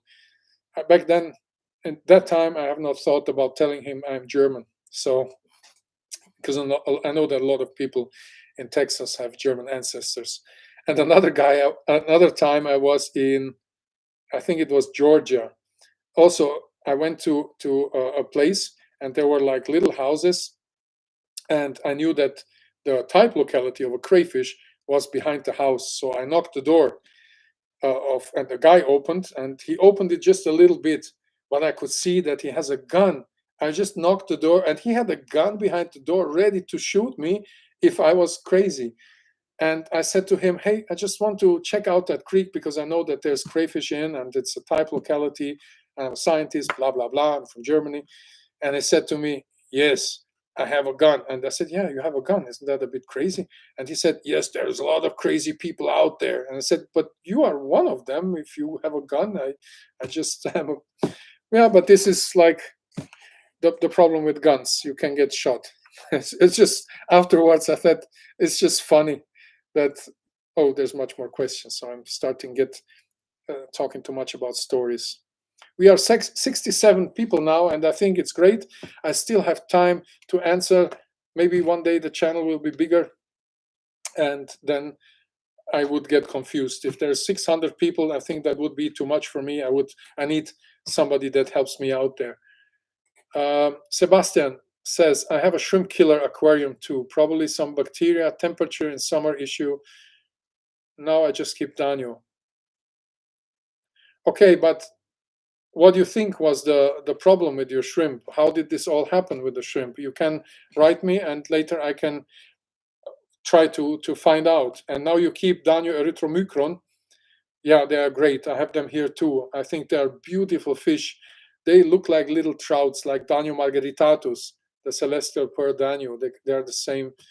They are very close genetically. And Danio erythromicron has no problem with shrimp. I mean, I know that they eat bloodworms, and everything that eat bloodworms will eat also shrimp. For example, Zunda Danio don't eat bloodworms. So they don't take anything like that. No live food. Maybe they will take Artemia, like, but nothing that is bigger than that.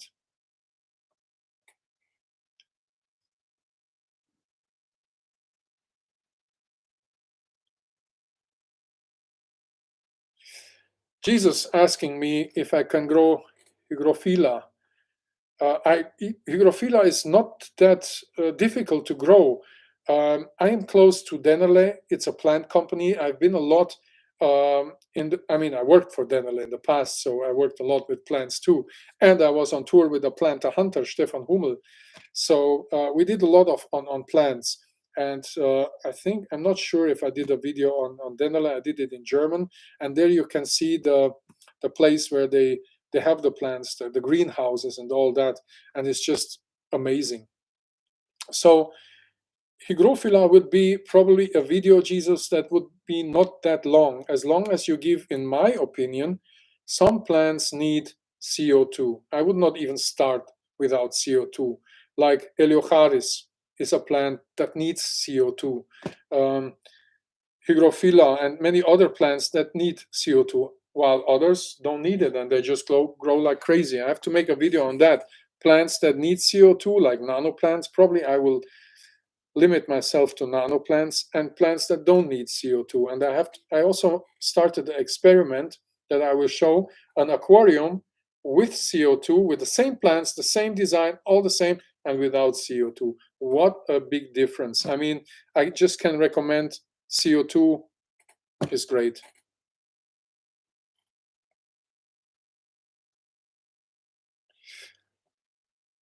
Okay.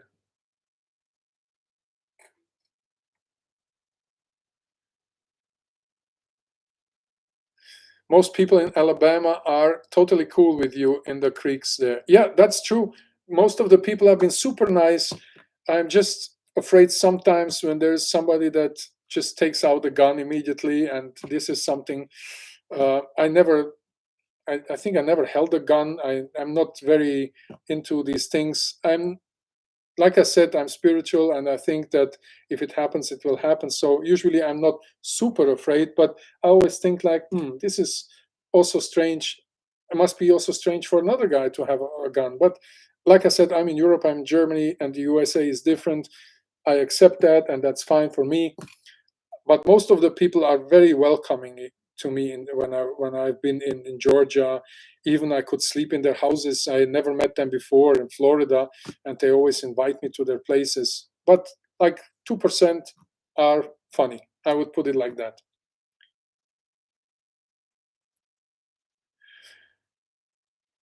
Well, polysperma is easy, Jesus. Polysperma grows even without CO2. So that's not a plant that is really hard to grow.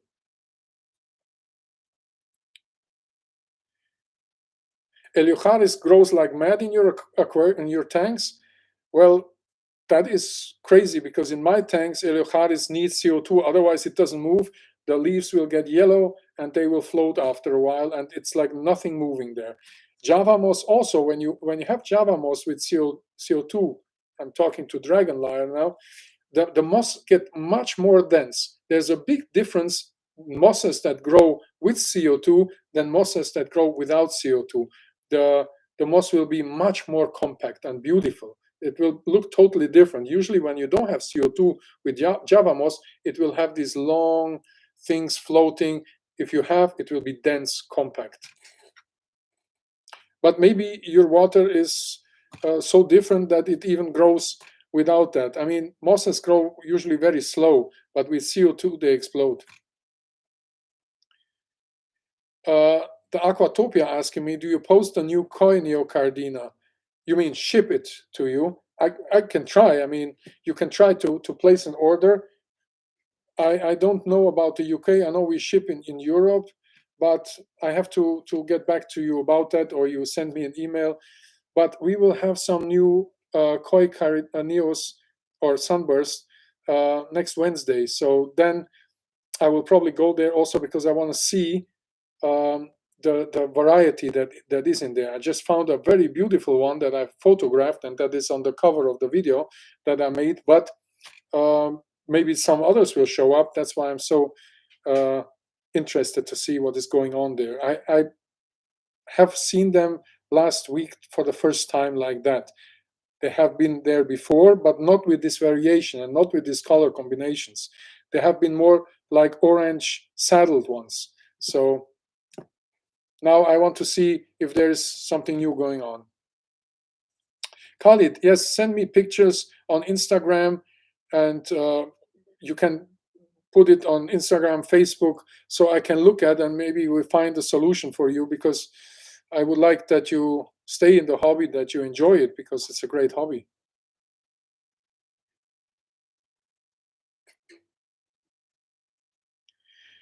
Well, Urban, about Caridina denali.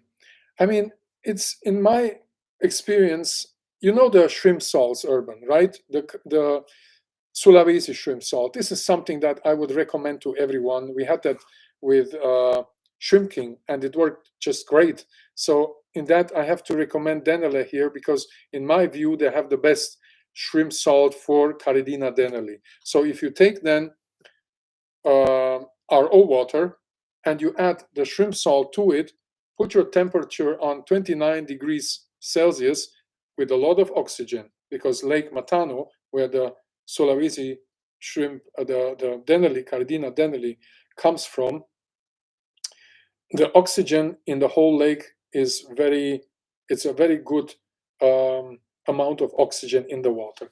So these are the things that you should take care of. I would recommend you get the salt, the shrimp salt for Sulawesi shrimp, the water, RO water, you mix those two, raise the temperature to 29, put a lot of lava rocks in the tank, because they usually they immediately catch algae and all that. The algae grow much better on lava rocks and all the bacteria than on other rocks. So then you should have success with them. If not, we have to keep talking and see what is going on. Hey, Ruth, thanks for joining, and greetings wherever you are. And yeah, I hope I see you next time. Take care. Yeah. Well, Dragon Liar tells me he has an unknown moss that grows slowly. You have to send me a picture, but it's so hard with the moss. It's so difficult. There's so many different ones, and I have not found until now a person that is a real expert on mosses. Usually when you have something, a crayfish, you have an expert. A fish species like Zunda Danio, they have an expert, and you can always have conversation with the people that are really into it, you know, like really doing scientific papers. And I'm come from science, so I look at scientific papers a lot. I have like 300 papers published, and I think 30 books, I'm not sure. But so I go to find these people, and then I can talk with them about a specific thing. But with the mosses, I have not found anyone that talks about mosses in a way that is not just, I know I have a moss, or it could be taxophyllum or this and that. Difficult. I can tell you, maybe we will not find out what it is. Crystal Kasselman, but even she told me that mosses, difficult to tell. But if it's nice, happy. Pimp My Shrimp, hey, nice to see you here. What about flash lighting for photo shooting fish? I have this softbox that I explained in the beginning. That's a big box that makes a very equal light, and that's very important for the fish, because I don't like to use small spots. They are too hard. The flash for fish, usually it gives a lot of light and you have no dark spots. Maybe if you have a lot of plants and that, you will see some dark spots because it's getting darker. The plants are too massive, but you have a very good, nice light. And that is something that I appreciate with a softbox. So, and then always the flash, Pimp My Shrimp, need to come from an angle of 45 degrees. So you have no shadow under the shrimp or under the crayfish or under the fish. So you have it like not too flat, because if the flash comes directly from the front, the whole picture will look flat, and that's not nice.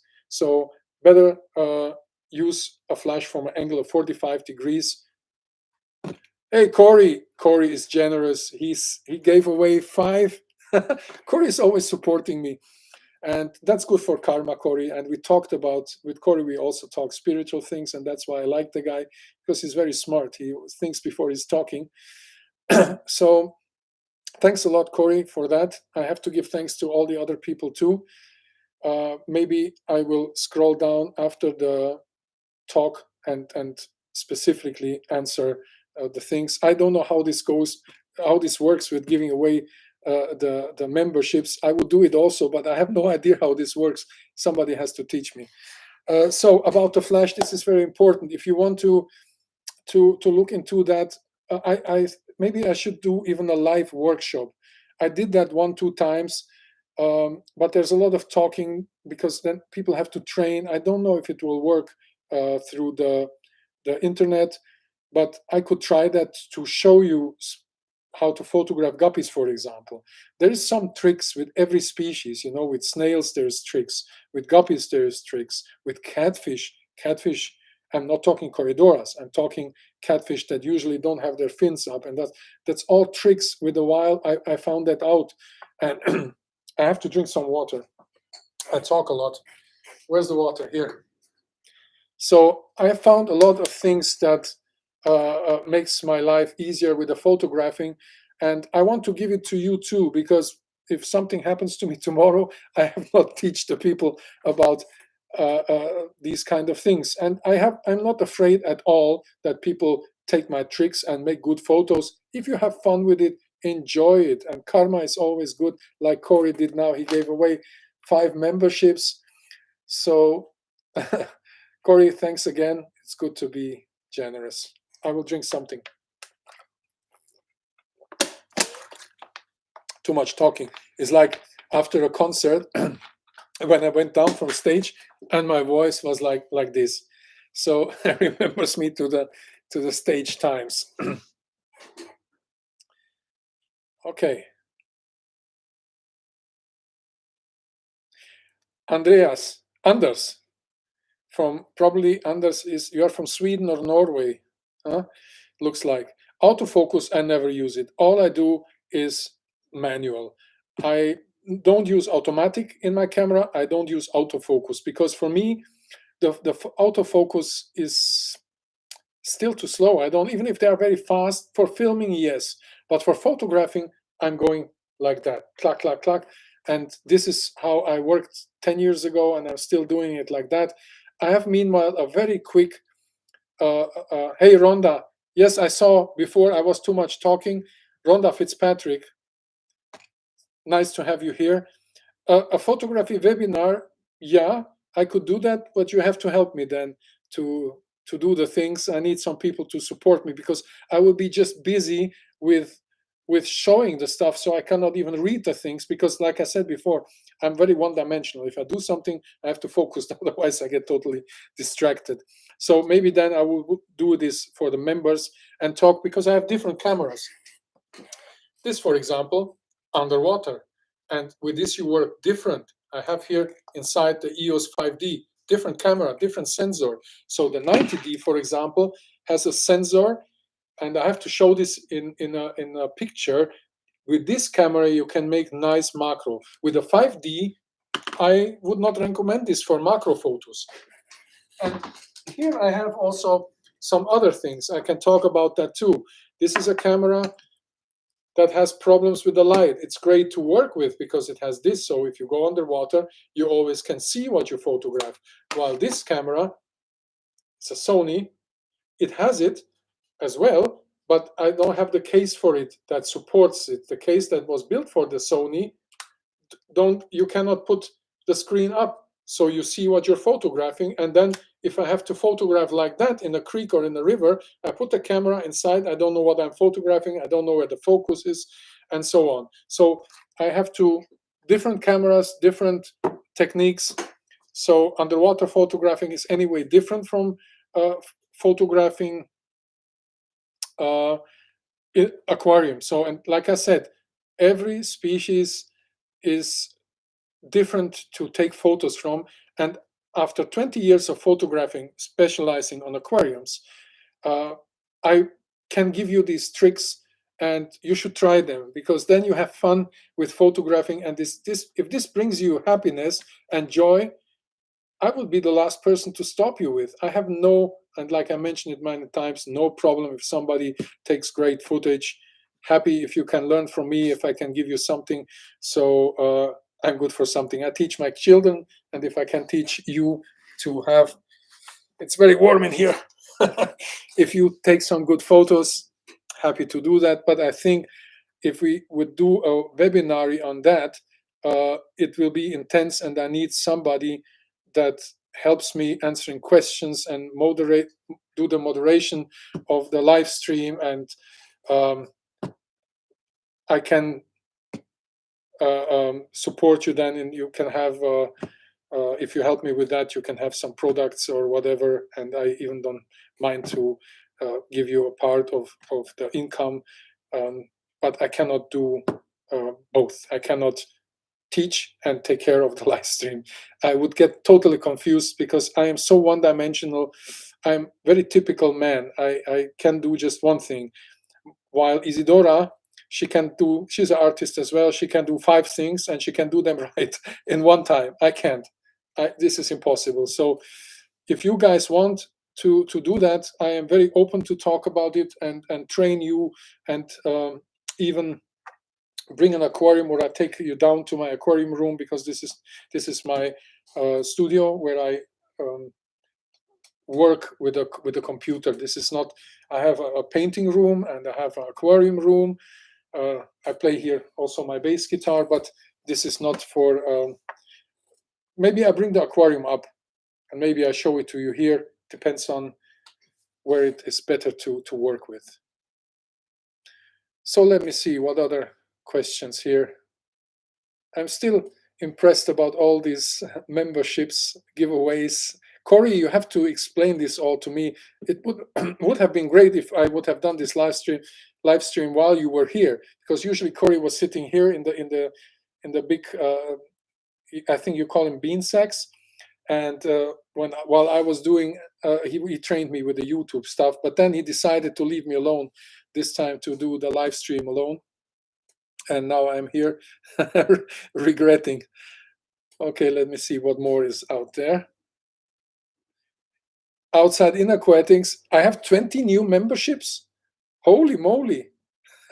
You know, the funny thing is that I'm happy about every member, about every new subscriber. Even if I have 100,000 followers on Instagram, and I don't know, 35,000 on Facebook and all that, and even if I sold millions of records, I'm still happy about every person. You can believe it or not, but while Corey was here, he saw me how I looked at the statistic, and I was happy even if I made $3, because it's like, wow, it's nice, you know, it's appreciation, it's also love, and I believe that love is the biggest thing on the planet, and that's really my understanding.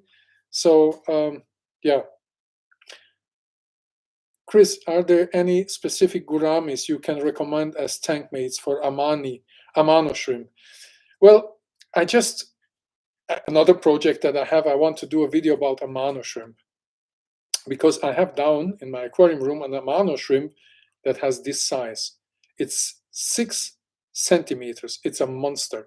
So the point is, with this Amano shrimp, Shrimply Escaping was asking me this question.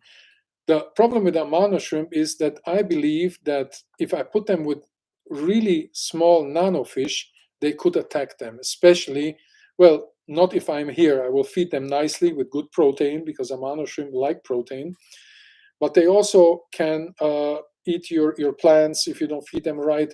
But I'm afraid that they will attack also other tinier shrimp. I know that this happened, that Amano shrimp attacked other Neocardina babies because of protein.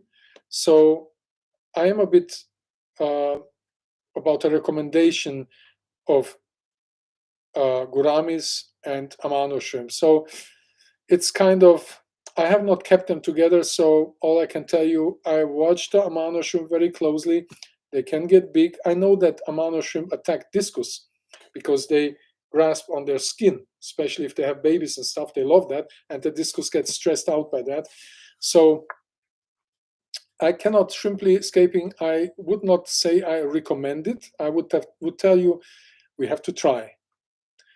Pimp My Shrimp is asking if I will visit the Interzoo. I was at the Interzoo for 20 years. And when Corey was here last week, we talked, we will not go to the Interzoo this time because it's all of the same. And I was thinking it's business, business, business. And I rather would be in nature. So Corey and me will probably go to Alabama, to Georgia, Texas, I don't know, somewhere in the US and do these kind of things instead of going to Interzoo. So this is the plan. We talked about that actually when he was here, and we decided both, nah, let's not go. Outside in aquatics, you have experience with that? I don't. I cannot even tell you what to do, but we can talk about that. And I know you have a channel, and I will look at it. But I appreciate any help. Okay, Troy shared the live stream on the Bands app. I even have no idea what that is. But thanks for that if you talk about this live stream. Okay, I have to look into that because gouramis are not my specific thing. I had one or two, but to be honest, I have to get more involved in gouramis and see what I find out about them. Maybe in the soon future I will do that. But at the moment, I am busy with the boraras, with all the species of boraras, and I have nanostomus, and they are just great. Have you seen this new nanostomus amaya? And the new nanostomus that are in the trade now, I focus on those now because I want to find out what is going on with them, especially on nanostomus amaya. I have a short on that on YouTube. You have to look at them. They are fantastic. They are like this size, 3 centimeters. That's 1.5 inch, I guess. I have this thing here. Let me see. I found this in a old a shop that sells old things in Alabama. This is probably from the 50s. Let me see what is 1 inch. 1 inch, well, 1.5 inches. This I have here. And Corey took a centimeter with him. I hope that he learned centimeters finally, and I have to learn the inches. But yeah, these new nanostomas are mind blowing. So check that out. I will make a video on them, and I want to find out, especially about the color, because a guy that I know that he has been in the place and he found just red nanostomus amaya. All of them have been red.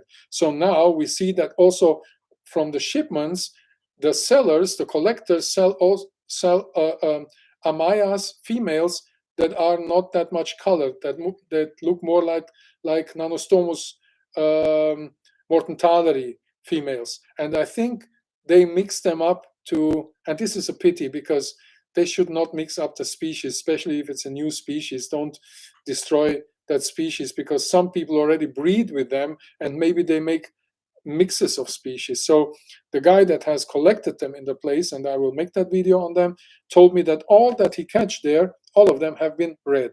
So maybe males and females are just red in this new nanostomus amaya species. We will find out about it. I have, Jacek is asking me about if I have experience with pseudomugil. Yes, I have some, but not that I will make a video about it. I had like 1 or 2 species, but I will keep low profile on those at the moment. You have experience, then please let me know, because I think they are interesting fish. But at the moment, like I said, Boraras, Nanostomus, Sundadanio, and some other smaller species are on my focus. But probably I will get into them sooner or later. What kind of pseudomugil do you have? Anke Escapes, thanks a lot for joining. And yeah, the stories are crazy. I hope I see you next time. Thanks a lot.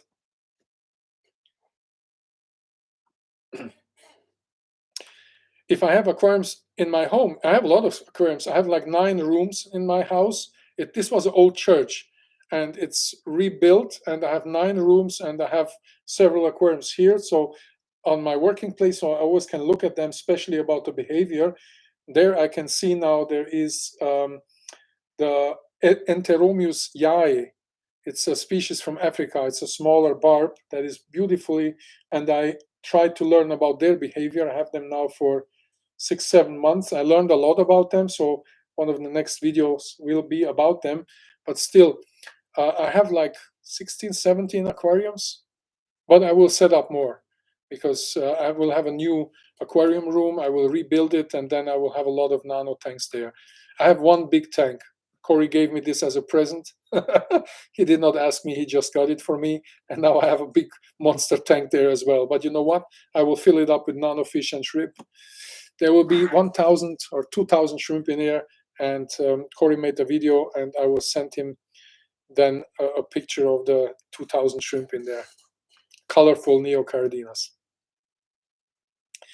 Yeah, who is giving away here memberships? That's very generous. Urban Perincic is giving away them. Incredible. Thanks a lot. And you give them to people, just like, how does that work? Friends of yours, or I have no idea. Jesus, I have to learn a lot about all this stuff here. Corey left too early. Yeah, the Cenepa red pencils. Night Owl is talking about this. You got all males, but hey, maybe there are also some females in there. Maybe they keep the females back like they did with other species, like keeping the females back so people don't breed them. I think that's not nice. So I want to go there to that place, because Cenepa is also a very nice Nanostomus. I want to see and find them in nature. This is another trip we have talked with Corey. I really want to see the habitat of those, of the Cenepa, of the Amaya. And yeah, I heard people talking about that. They all think that all could be males, but let's see. And if you want to know who has some, that's Reinemans in Holland. They import them. So if find females, that would be the place to look at. I'm talking to Night Owl Aquatics. So yeah. Neosin, yes, you can ask me every question. I will try to answer even private questions. I'm not afraid to answer any questions, because what can happen to me? Well, Neosin, I was talking about this lens. This is the, let me see, the Sigma 105 macro, 105 macro. So this is the lens I'm using. Can you see it? And I think it's great because it's not that expensive like Canon, and it does the job. So I'm used to this lens. This is my 3rd one. I usually, when I'm in the stress of filming, when I go to nature, this happened to me several times, that I just leave the lenses. If I have several lenses, I just forget them in a place. So this is the Sigma 105 millimeter 1.2. I like to work with this, so not needed to have a Canon, because that's cost much more and it just does the same job.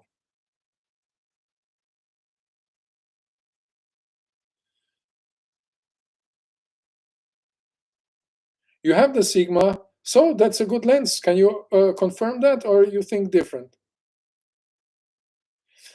A tour of my tanks. I have a tour, Khalid. I have a tour of my tanks that I have up here. You can see that from the studio tour was that. You can look at that, and there I also will talk about what's in the tanks and why and so on. So And then when I rebuild my room downstairs, I want to do it nicely, then I will show that as well.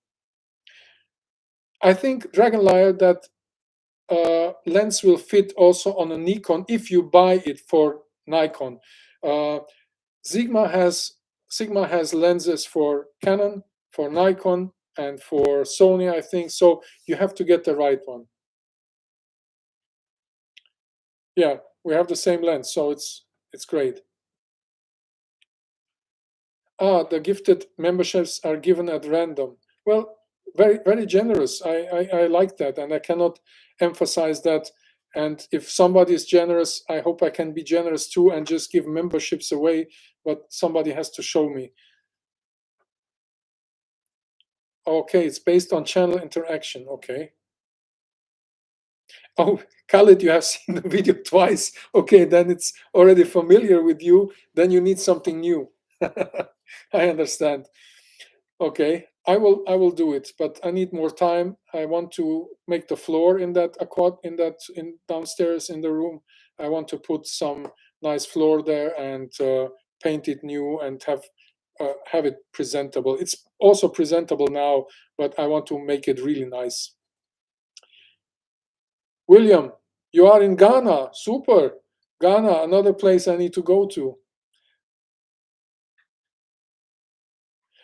In Ghana, yes, I just read short time ago a scientific paper about the fishes of Ghana, and it's like some other African countries not explored very well. Cameroon, yeah, people have been there. Germans I know that went to Cameroon, they went to Congo to collect, but there's so much stuff there, William. You can look at places there. Probably in many places you will find new stuff. I cannot tell you too much about it. I know people that go there from time to time, German fish people. So if you want, I can put you in touch with them and you can see what they can tell you. I've not been there. Place to go.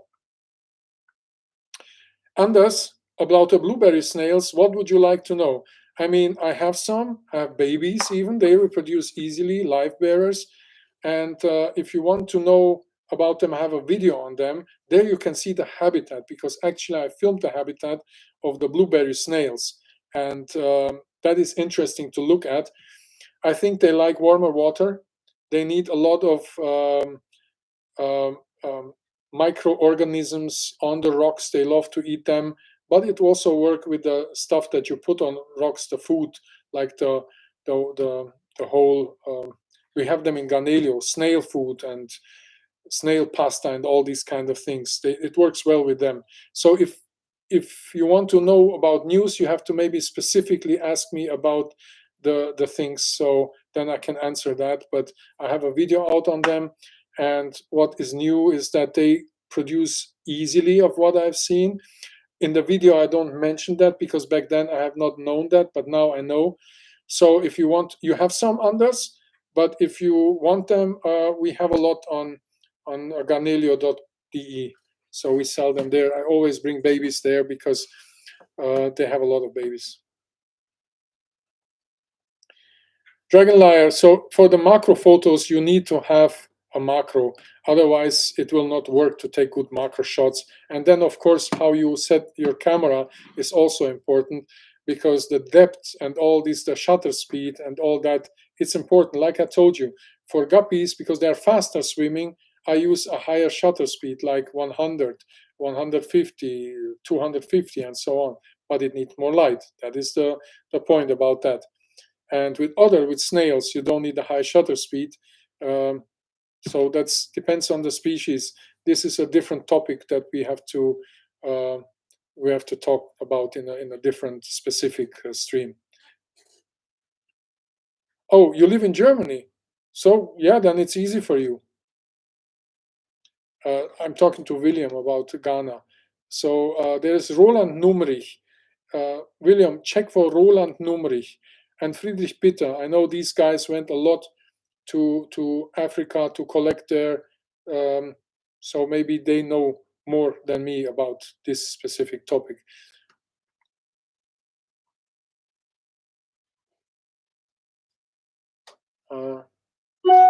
Tips about acclimating new shrimp, please. Well, you have to do it very slow with with the shrimp acclimatization. I just filmed it before. Usually I am more fast, but for beginners I recommend, because I don't know in what condition the shrimp are. My shrimp that I get, usually I pick them at the wholesaler. I know that they are great, so I can put them directly in the tank, and I do, and I usually don't have losses. But for beginners that buy shrimp from an online shop or from the trade, I always recommend them to go slow with giving them new water or new conditions, pH and all that. Go very slow with that. So this is something that I would recommend, even drops. So shrimp react on changes, but I think I talk about the temperature changes, pH, in the video of the bee shrimp, because Caridina are way more difficult in this than Neocaridina. With the temperature, for example, there's something in the bee video I talk about, because I've been in the location and I could observe it, why they are so difficult with this issue. Because in the morning, the sun goes up in Hong Kong, they are from Hong Kong, the bee shrimp, and the water warms up slowly. But when comes rain in, the water cools down faster. So this is a point with the acclimatization of shrimp.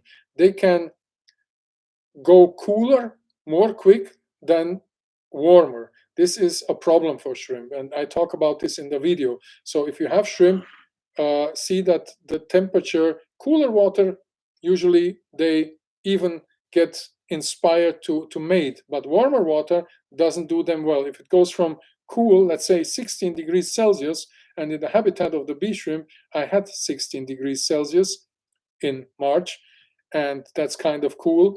So cooler temperatures are not so much of a problem. But if you have like 24, from 16 to 24 in one step, this could kick them out. So this could be a problem. And pH too. Fighting the current while filming underwater. Hey, you know what? This is an interesting question, because usually I put my case underwater. But I also tried with an aquarium. Have you seen that video on Instagram where I put an aquarium underwater? I put the camera inside in the aquarium and I film like that. Much more easy to maneuver with the tank. So you just have to be careful not to smash it against the rock, because then the camera is gone. But I found out that this goes better with a current than with a case. With my case, usually it's very difficult to keep it, because it's a lot of when the current is strong, this is difficult. So yeah, this you can probably not avoid. But check out my video on, I'm talking to Urban now, on the advice of fighting the current while filming underwater. I know that this could be stabilizing the camera, but Urban, take a look at that video and then tell me what you think about it. So that maybe could help, because this was a creek that was flowing very fast, and I put the aquarium in there, like an empty aquarium, and I put the EOS 5D inside, and it was so stable. It was great.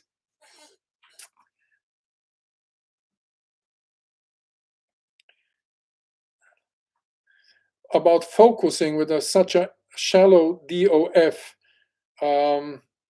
I think, Neosin, we have to talk specifically about that. You have to show me how your camera, what camera settings you have, and then I can tell you.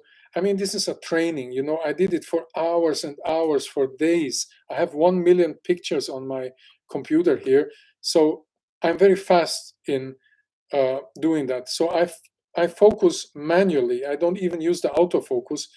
But let's discuss this specifically when I do the workshop. But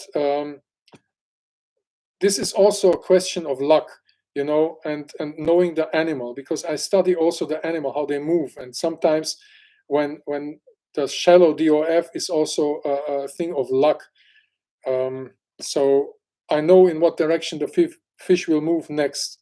So then I already go there and I prepare myself to take the shot. But I take a lot of photos, you know. I do like clack, clack, clack, one, another.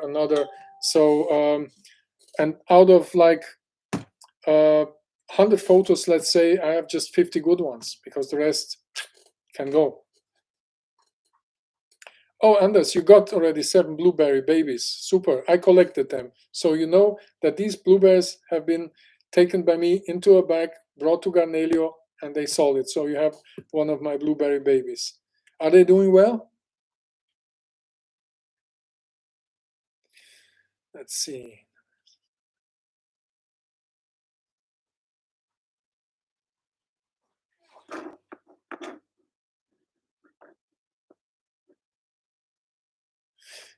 Sebastian, about the huge overseas professional shrimp breeders.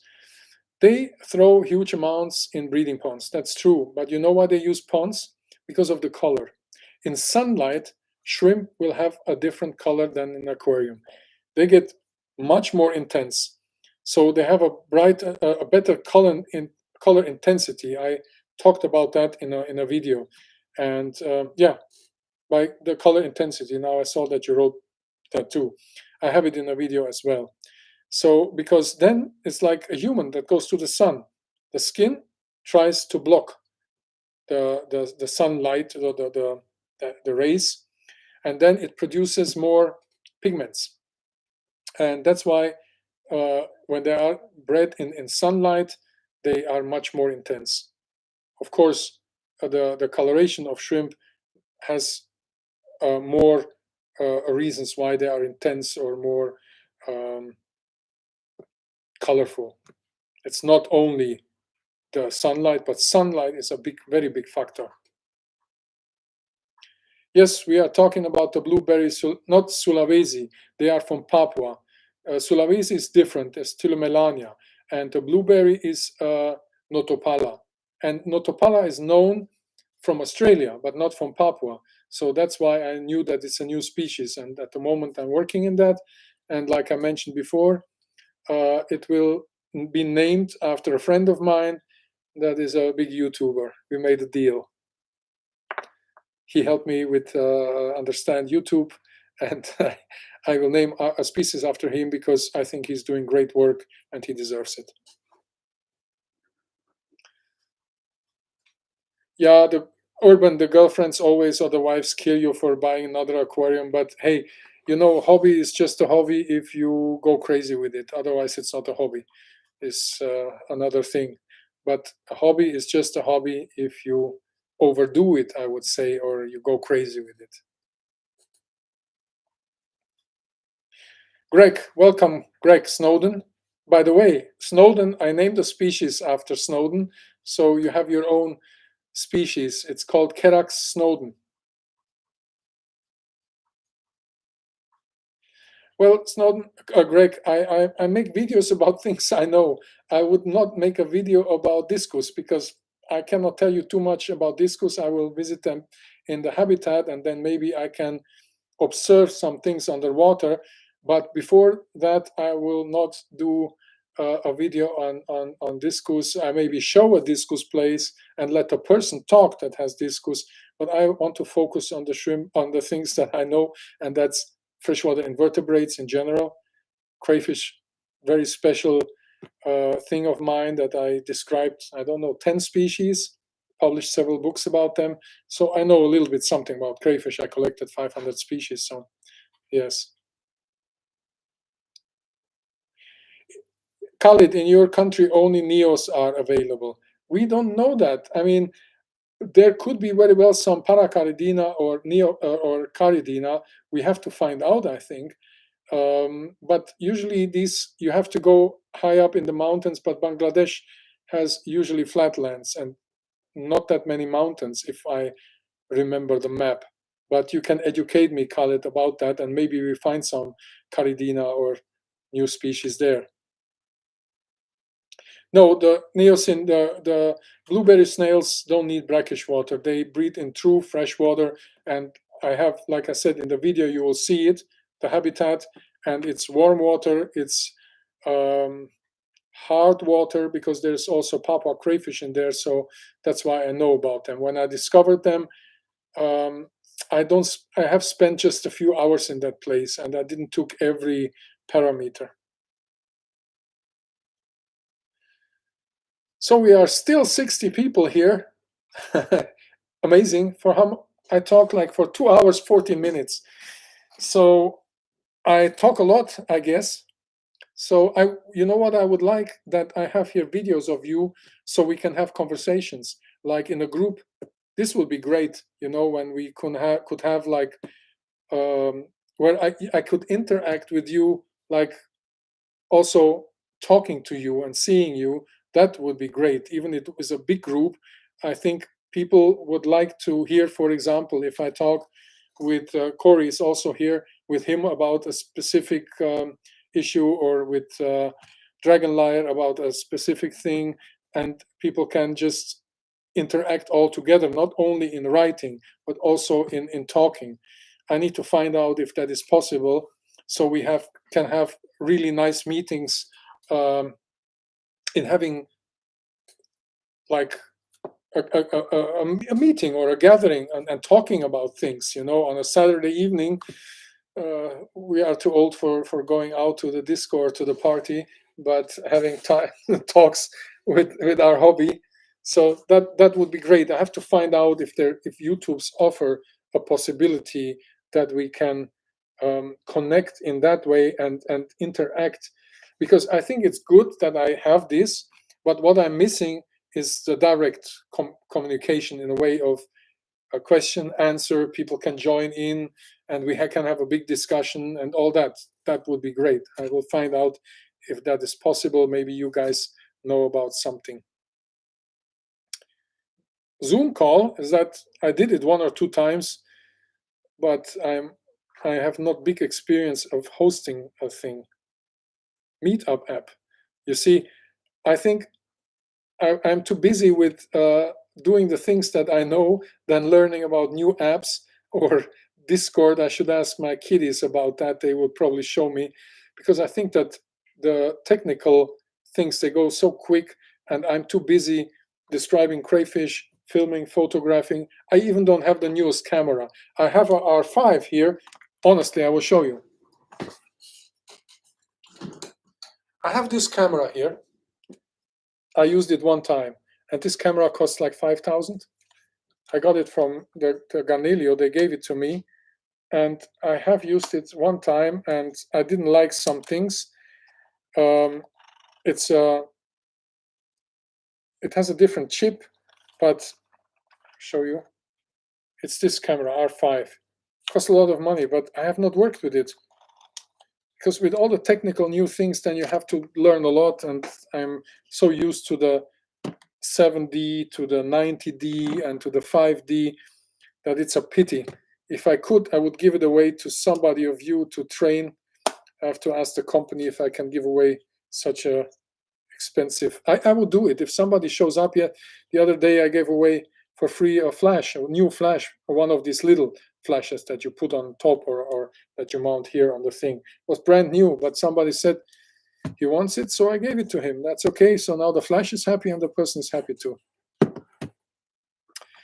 Yeah, I need to find people that join me in this live thing, so we can see how we can interact more.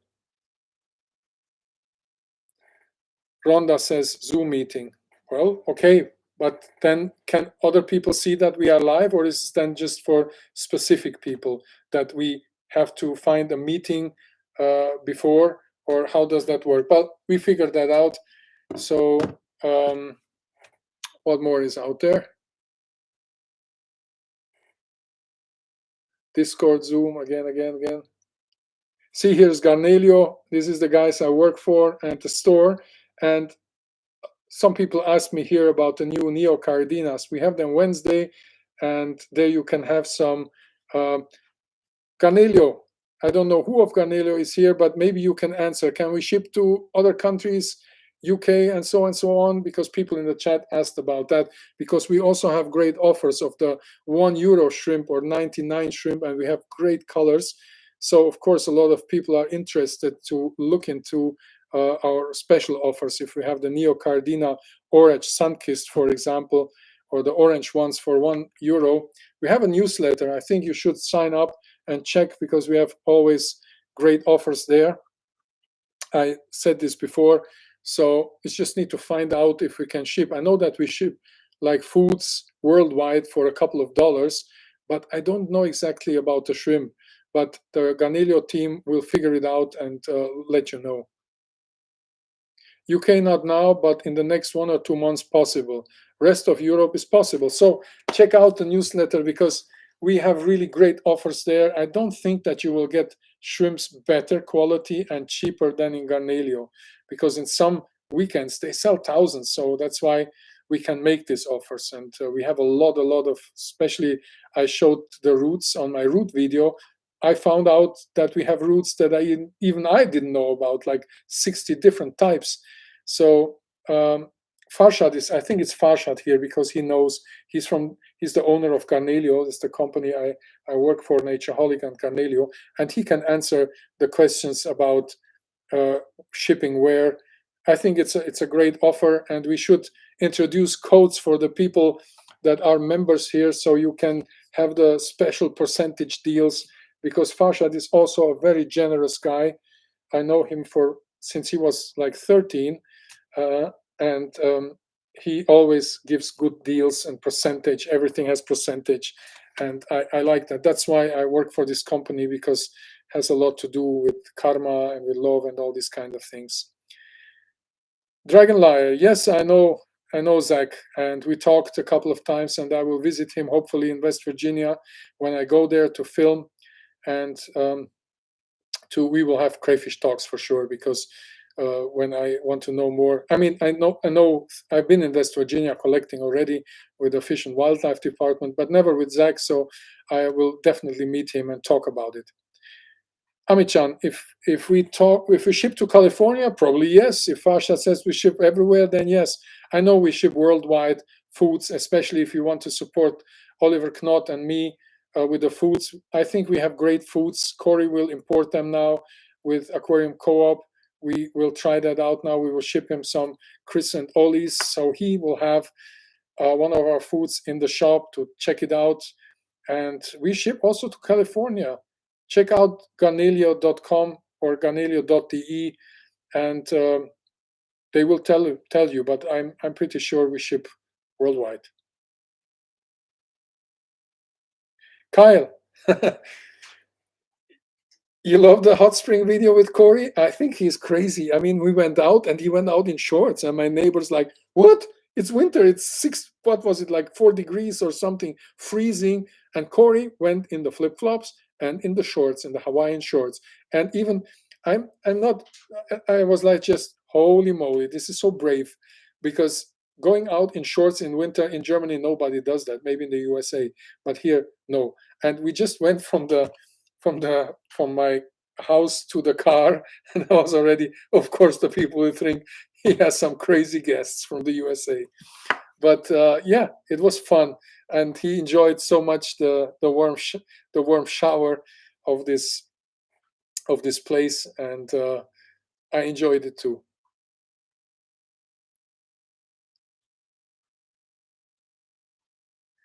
Mexican Fish Keeper, he's a great streamer. Yeah, I usually don't watch other streamers or YouTube channels.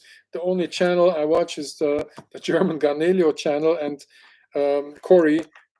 That's in fact the only channels I really look at. It's not because I don't want to, but because I always say, okay, I can collect my own experience in that time and take some photos or film. And usually I'm so like into the filming, photographing. I usually don't sleep too much. I do that because I always find something that I would like to film, I would like to photograph, I would like to write on. That's why, yeah, I don't look at other channels, even don't watch too many movies. I wish I had a night where I just can watch a movie with my kid. I do it from time to time because of my kids, because I want to go with them to a swim and I want to spend time with them. But for example, I never play a PlayStation or these things, because in that time I could do something for the aquatic, for the hobby. I'm so involved in that. I think sometimes it's too much. I mean, I take this talk too serious that I should overdo a hobby. I think that's also not healthy. Ty, you always wear shorts even in winter, but maybe in Texas it's not so freezing. I know it gets cold in Texas and even snow, but here in Germany, I know we went to a place for a burger, and Corey went into the shorts, and everybody was like looking at him, like, what the heck happened to him? But I had fun with it. Yeah, maybe Thai, but maybe it is like that. But here in Germany, I have never seen that. The people don't do it.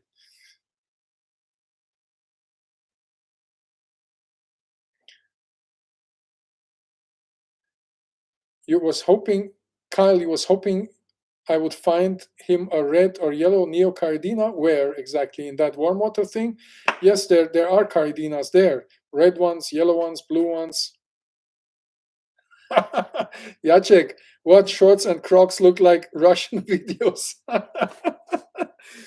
The Russians go naked. They don't need even shorts and Crocs. They jump naked in a freezing, icy a place. They don't need shorts. Oh, yeah, Carol. I talked yesterday to Carol about Zach, and she's one of the students, and we had a good conversation. And Carol is a intelligent, a smart lady, interested in millions of things like me.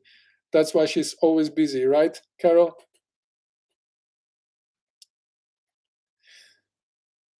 I do a lot of aquascaping every week because my aquariums are like 95% scape, but in a natural style.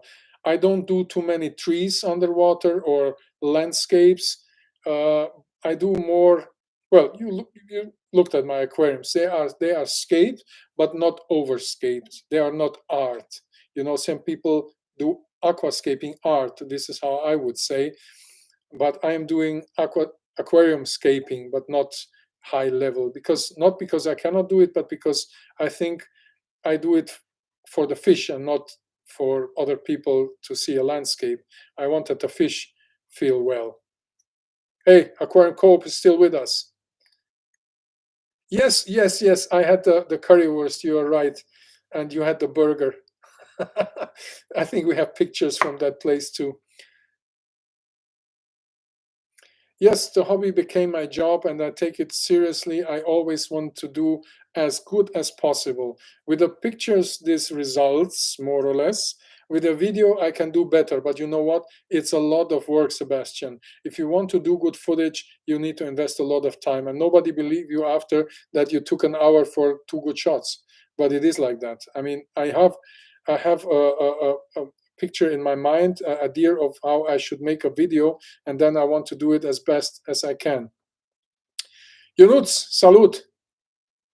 Tu ești cu mine live, bine ai venit. Of course I speak Romanian. Pot să vorbesc și românește. Mulțumesc foarte mult.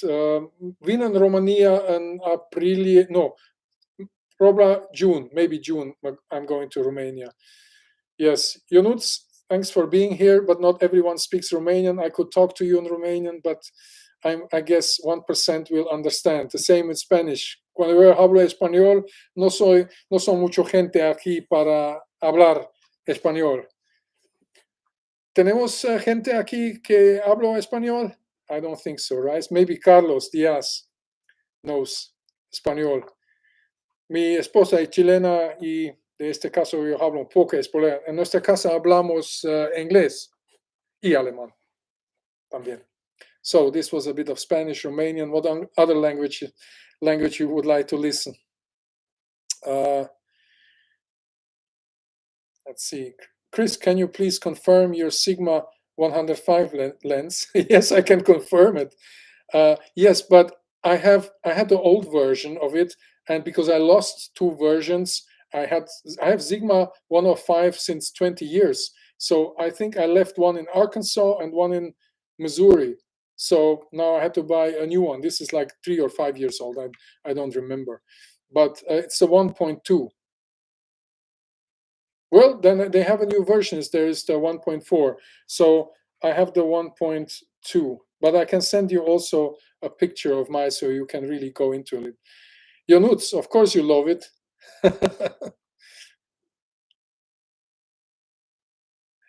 Yes, outside in aquatics, and Australians as well, because you guys are also very crazy. Russians, from the craziness, you and what else? No, there's not much more. Russians and the Australians, they are on the same crazy level for me. And I travel the planet, so I can say. Eu nu-ți mă duc la Brașov că am acolo pământ. Am 70 de hectarius în Brașov și trebuie să le vând. So I have to do that. That's why I'm going to Romania. Brasov. I've been often in Bucharest, it's with my friend. I have still some friends in Romania. Alex from Bucharest. He works for Denele, and with him I usually go and have a good time in the city in Bucharest. We go to eat, of course. Mike, tú hablas también, pero tú es americano, es gringo. You have a very gringo name, Mike. You are not Spanish, right? But welcome. We can talk Spanish in a special, if I do my videos in Spanish as well. How many languages I speak? 6, but fluently, like German, a bit of English, a bit of Spanish. So German I speak fluently, but the rest is more or less like, you can hear that I have I could also speak the American way, but I am German. I'm very authentic, so I'm okay with the German accent. But outside in aquatics, you probably speak Australian. I love the Australian slang. I love it. You know the joke outside in aquatics? It's not a joke. In fact, it's another story. There was a German tourist in one of the parks. I have a friend in the parks in the north, and he told me the story. He said, Chris, there came a tourist, and this is a true story, to just a normal German tourist to the parks in the north. They have crocodiles there. And he asked the ranger, do you have crocodiles in this creek? He wanted to go for a swim. And is there any crocodiles? And the ranger said 9. And 9 is in German, no. So the tourist understood there's no crocs in this creek, it was like a billabong or a pond or something. And he went for a swim, and the crocodile got him. I mean, that's the story. If you speak Australian to a German, it can be a problem, because in that pond, in that billabong, have been 9 crocodiles, and the German said 9 is no. There's no crocodiles in there, and he got eaten. You can check that up. I think it's still, you find it in some article. Rhonda, you understand me? Yes, I talked to Carol yesterday also about that, but my English is not great. And if the point is, if I have a short talk or something that I know, then it's not a big problem for me to talk. But if there's a new field, if I go to a new field, if I miss the vocabulary, then it could be a little bit difficult, because my mind has to think. And also in German, I usually use the word very specific. I talked with Corey about that the other day, and he told me, just talk simple. Don't use the extra words like when I speak German. I studied philosophy. I always look for the right word and to make it as concrete as possible. So Corey told me, just speak simple English so everybody can understand you. If I use the vocabulary that is more sophisticated, people will not understand me. So I decided, okay, I go the easy way. If I can speak Australian, I can speak Austrian, but not Australian. I mean, of course, I know some things in Australian because I've been a couple of times there. So everything is sunnies, and everything has a very different pronunciation.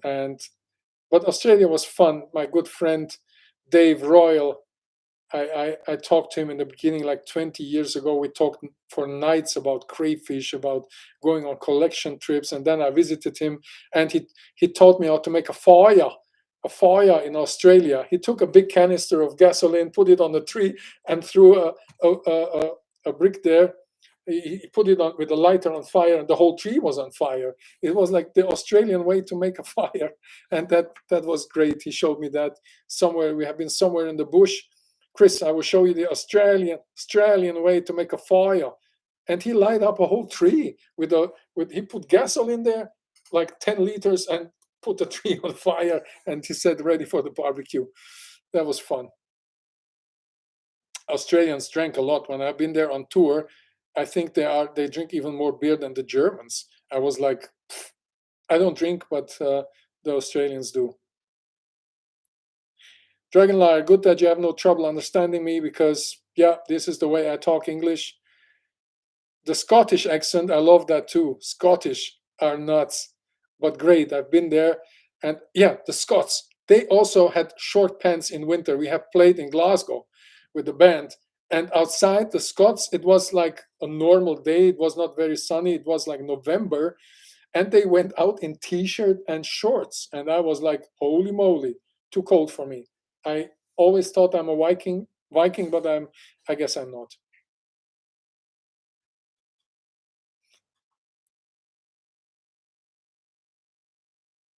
Yeah, Corey, I think you bought the same equipment than me, you told me, right? I remember something like that.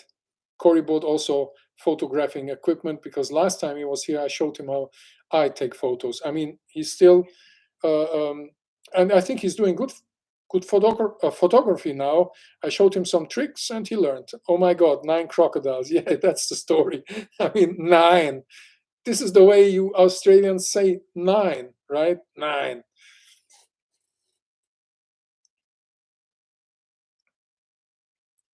You wear kilts. You used to that, to get the cold under in the lower parts. Yeah, I was a big fan of the Scots. I watched Highlander. That was one of my favorite movies back then, and we all have been a fan of Scotland. And of course, one of my favorite movies is Braveheart. And my absolute favorite movies. I was just talking to Raiko about that. Is Gladiator. What is your favorite movies, and your favorite bands? Show up here. What is your favorite bands? I'm very curious if Justin Bieber shows up. Then I will close the chat. Nothing against Justin Bieber, but yeah, I mean, I like to listen to blues also, to heavy metal, to soul, and classical music. But there's a moment where I would say this is not for me, and this is Justin Bieber or other stuff like that. But nothing against him. He's probably a good guy. I don't know. Yeah, it's a good thing to keep sentences short in English. Yeah, in Germans we have very long words sometimes.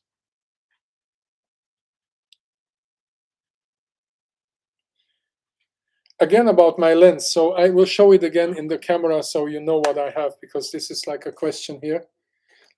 Let me know if you can see that. Is that good enough?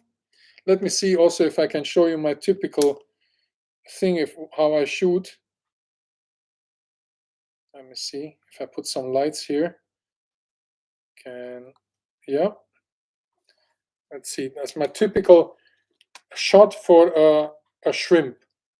Okay, I will show you that, and then you can take that and try to do the same. This is how I shoot shrimp usually. I go down with the ISO to 100 because I use the full flash there. The lower the ISO, the better. But in these new cameras, it's not a problem even with 300-400 ISO. That's it's a little bit mirroring. See, but maybe you can see it. Can you see that? This is how I flash shrimp.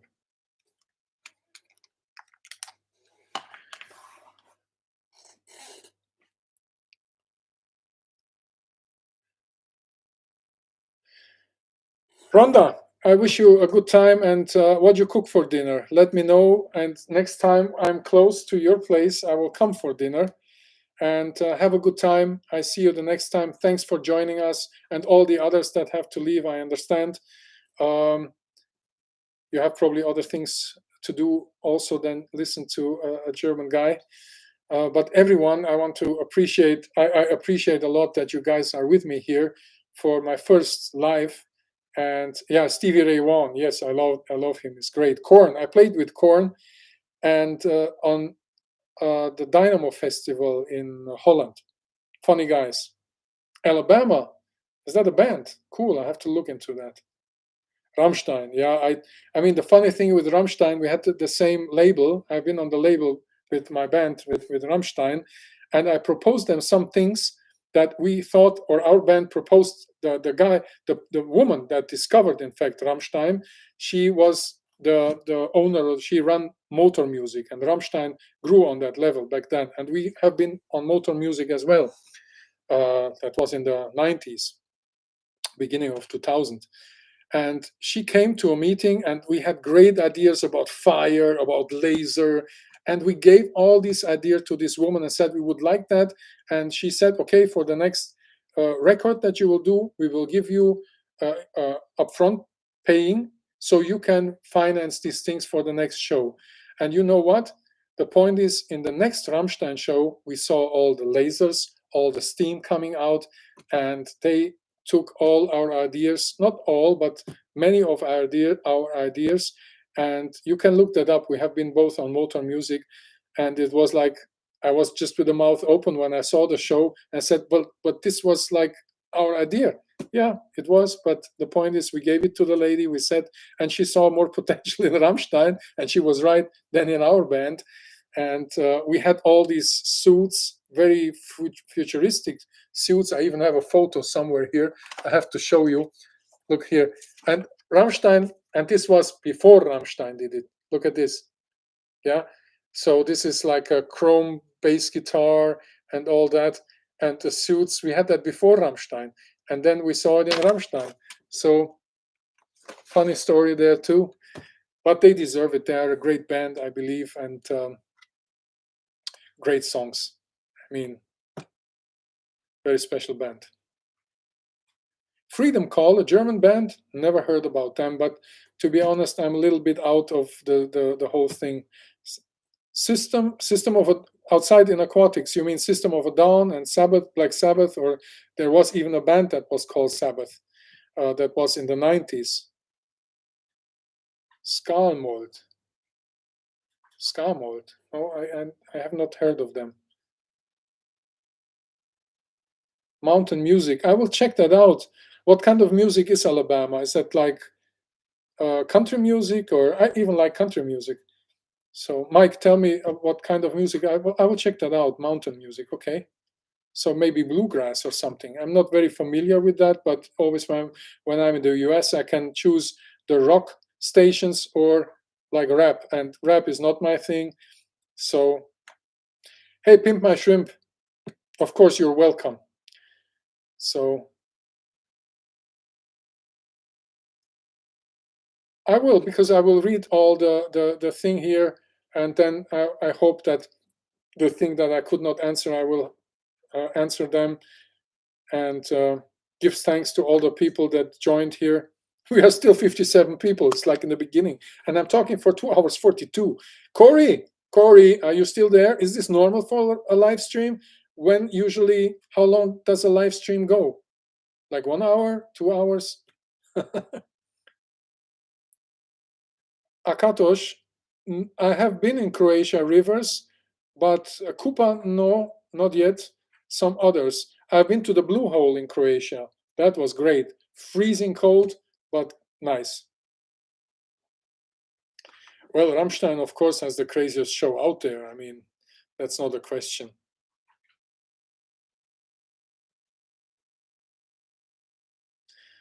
Corey, are you still out there? Tell me how long should be a live chat? I have no idea. I've went 1 or 2 times to Corey's live chat just to say hi to him, but I have no idea how long. I've been to Chicago, Adam, a lot. I've been at the shows there. We even played in Chicago at the Blues House with the band. Is it called Blues House? Yeah, House of Blues. Yeah, that was the name, House of Blues. Yeah, Dragonlier, that would be great if we could talk to each other and not only me, so I can have you in a real chat. No, it's fine. This is my first live chat, and I think I will come slowly to the end, but I just want to tell you guys I really appreciate it. Even if it's 60 people, I think that's already very nice. I told you I played in front of 40,000 people, but I appreciated always every one of them. And I even played shows in Italy in front of 50 people. It was the same type of shows because they came to see the band. So we gave them the same energetic show. So the same here. I was always, and I am very happy with every one of you. Carol says YouTube will cut me off after 12 hours. No, I will not do that. I'm a little bit of hungry, and Raiko need to go to the bed because it's already 12:39 here, like after midnight. Jesus Christ, guys. Well, if you have any more questions, give them to me so I can answer them. And next time we can do a live chat again. But maybe I promised the members to take more time for them. So I have to figure out how I do that. This first one, okay, I didn't know how to do the things here. So now I think it was very official, an official streaming. Is there anyone with the questions that I can answer? And the name of my band was Leaves Eyes. I will type it in so you can check on YouTube. Well, they are still there. I even can I type in here things? Yeah. Nice. They are still going. And I was in the first 3 records, and then I quit because of family, and I wanted to do other things also. And music was great. I loved it.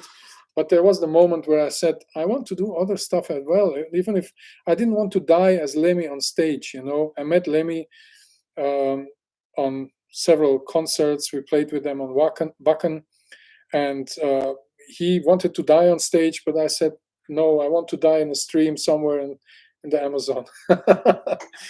So, yeah. You're struggling with cyanobacteria. You know what? This bacteria, this is the blue algae, in fact.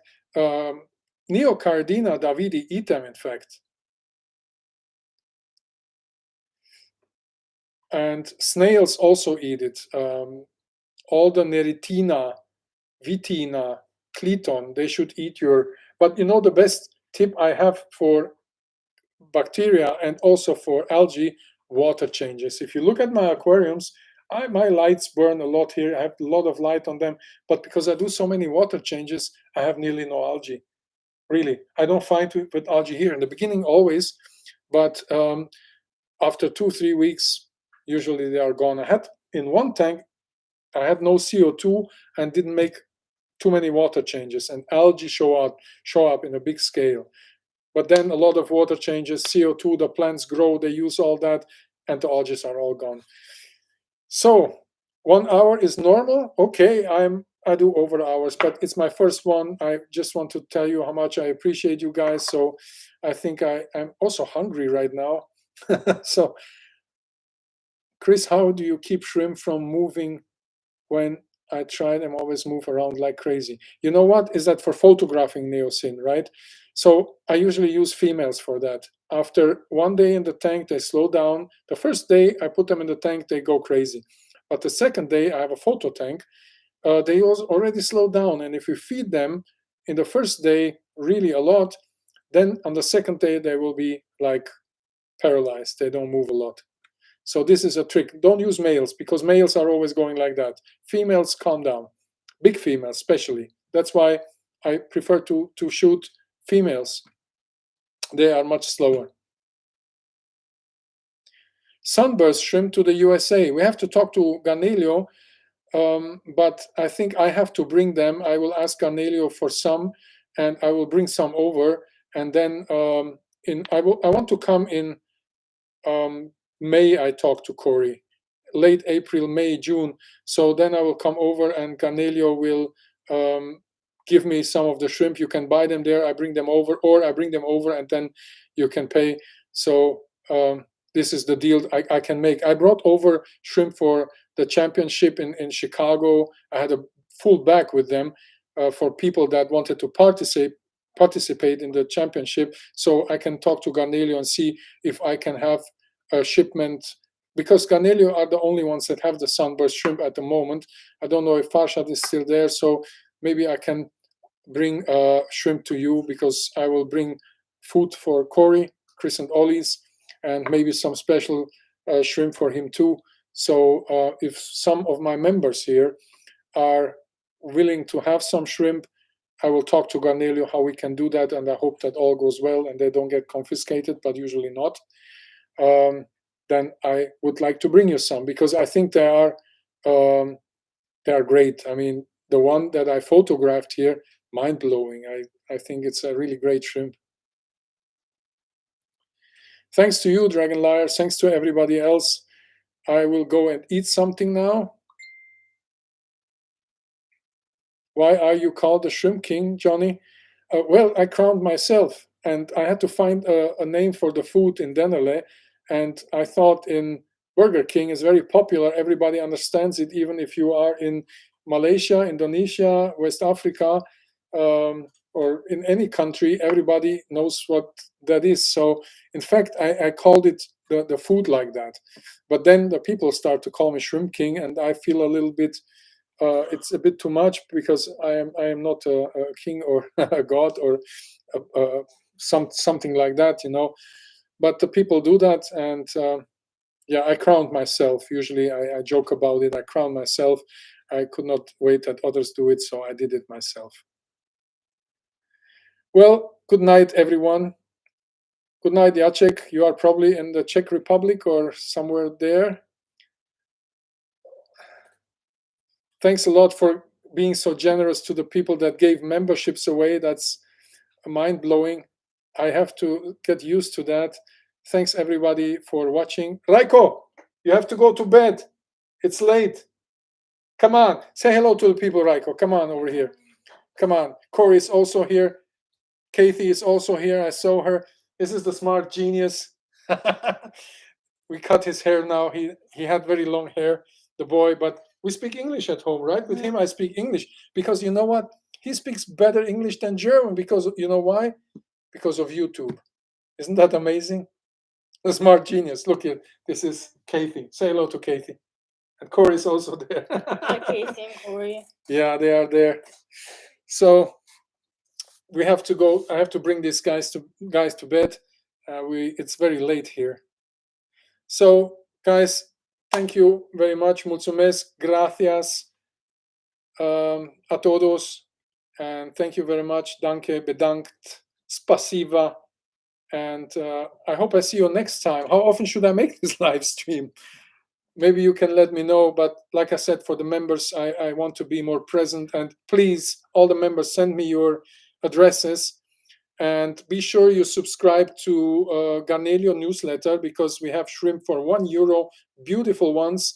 And even the sunburst, they cost just 2-3 euros, and they are amazing. So go and check it out. Let me know, and maybe I can make a deal for you guys with some kind of code that you can have a special percentage in Garnelio and Chris and Ollie's food.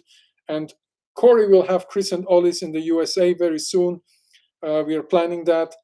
And thanks a lot for watching, guys. Every Friday. Jesus Christ. Okay, let's see if I can do that.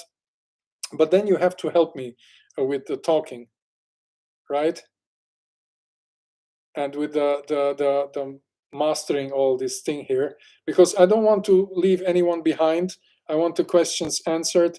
And Rhonda, good night. And I want to give you all a good time and talk about the things you're interested. It doesn't matter what it is. If you're interested in it, we will talk about it. Okay? So every week we should make a community stream, so I'm not alone, Urban, talking, so we can all talk and have conversations. You know, that would be great. Have a direct conversation. Everybody gets involved, and yeah. I think communities. I'm a hippie. You know, I'm metal, but I'm a hippie, so I have long hair, and I like this hippie spirit of thinking in karma, in love, in friendship, in beauty, and all these kind of things.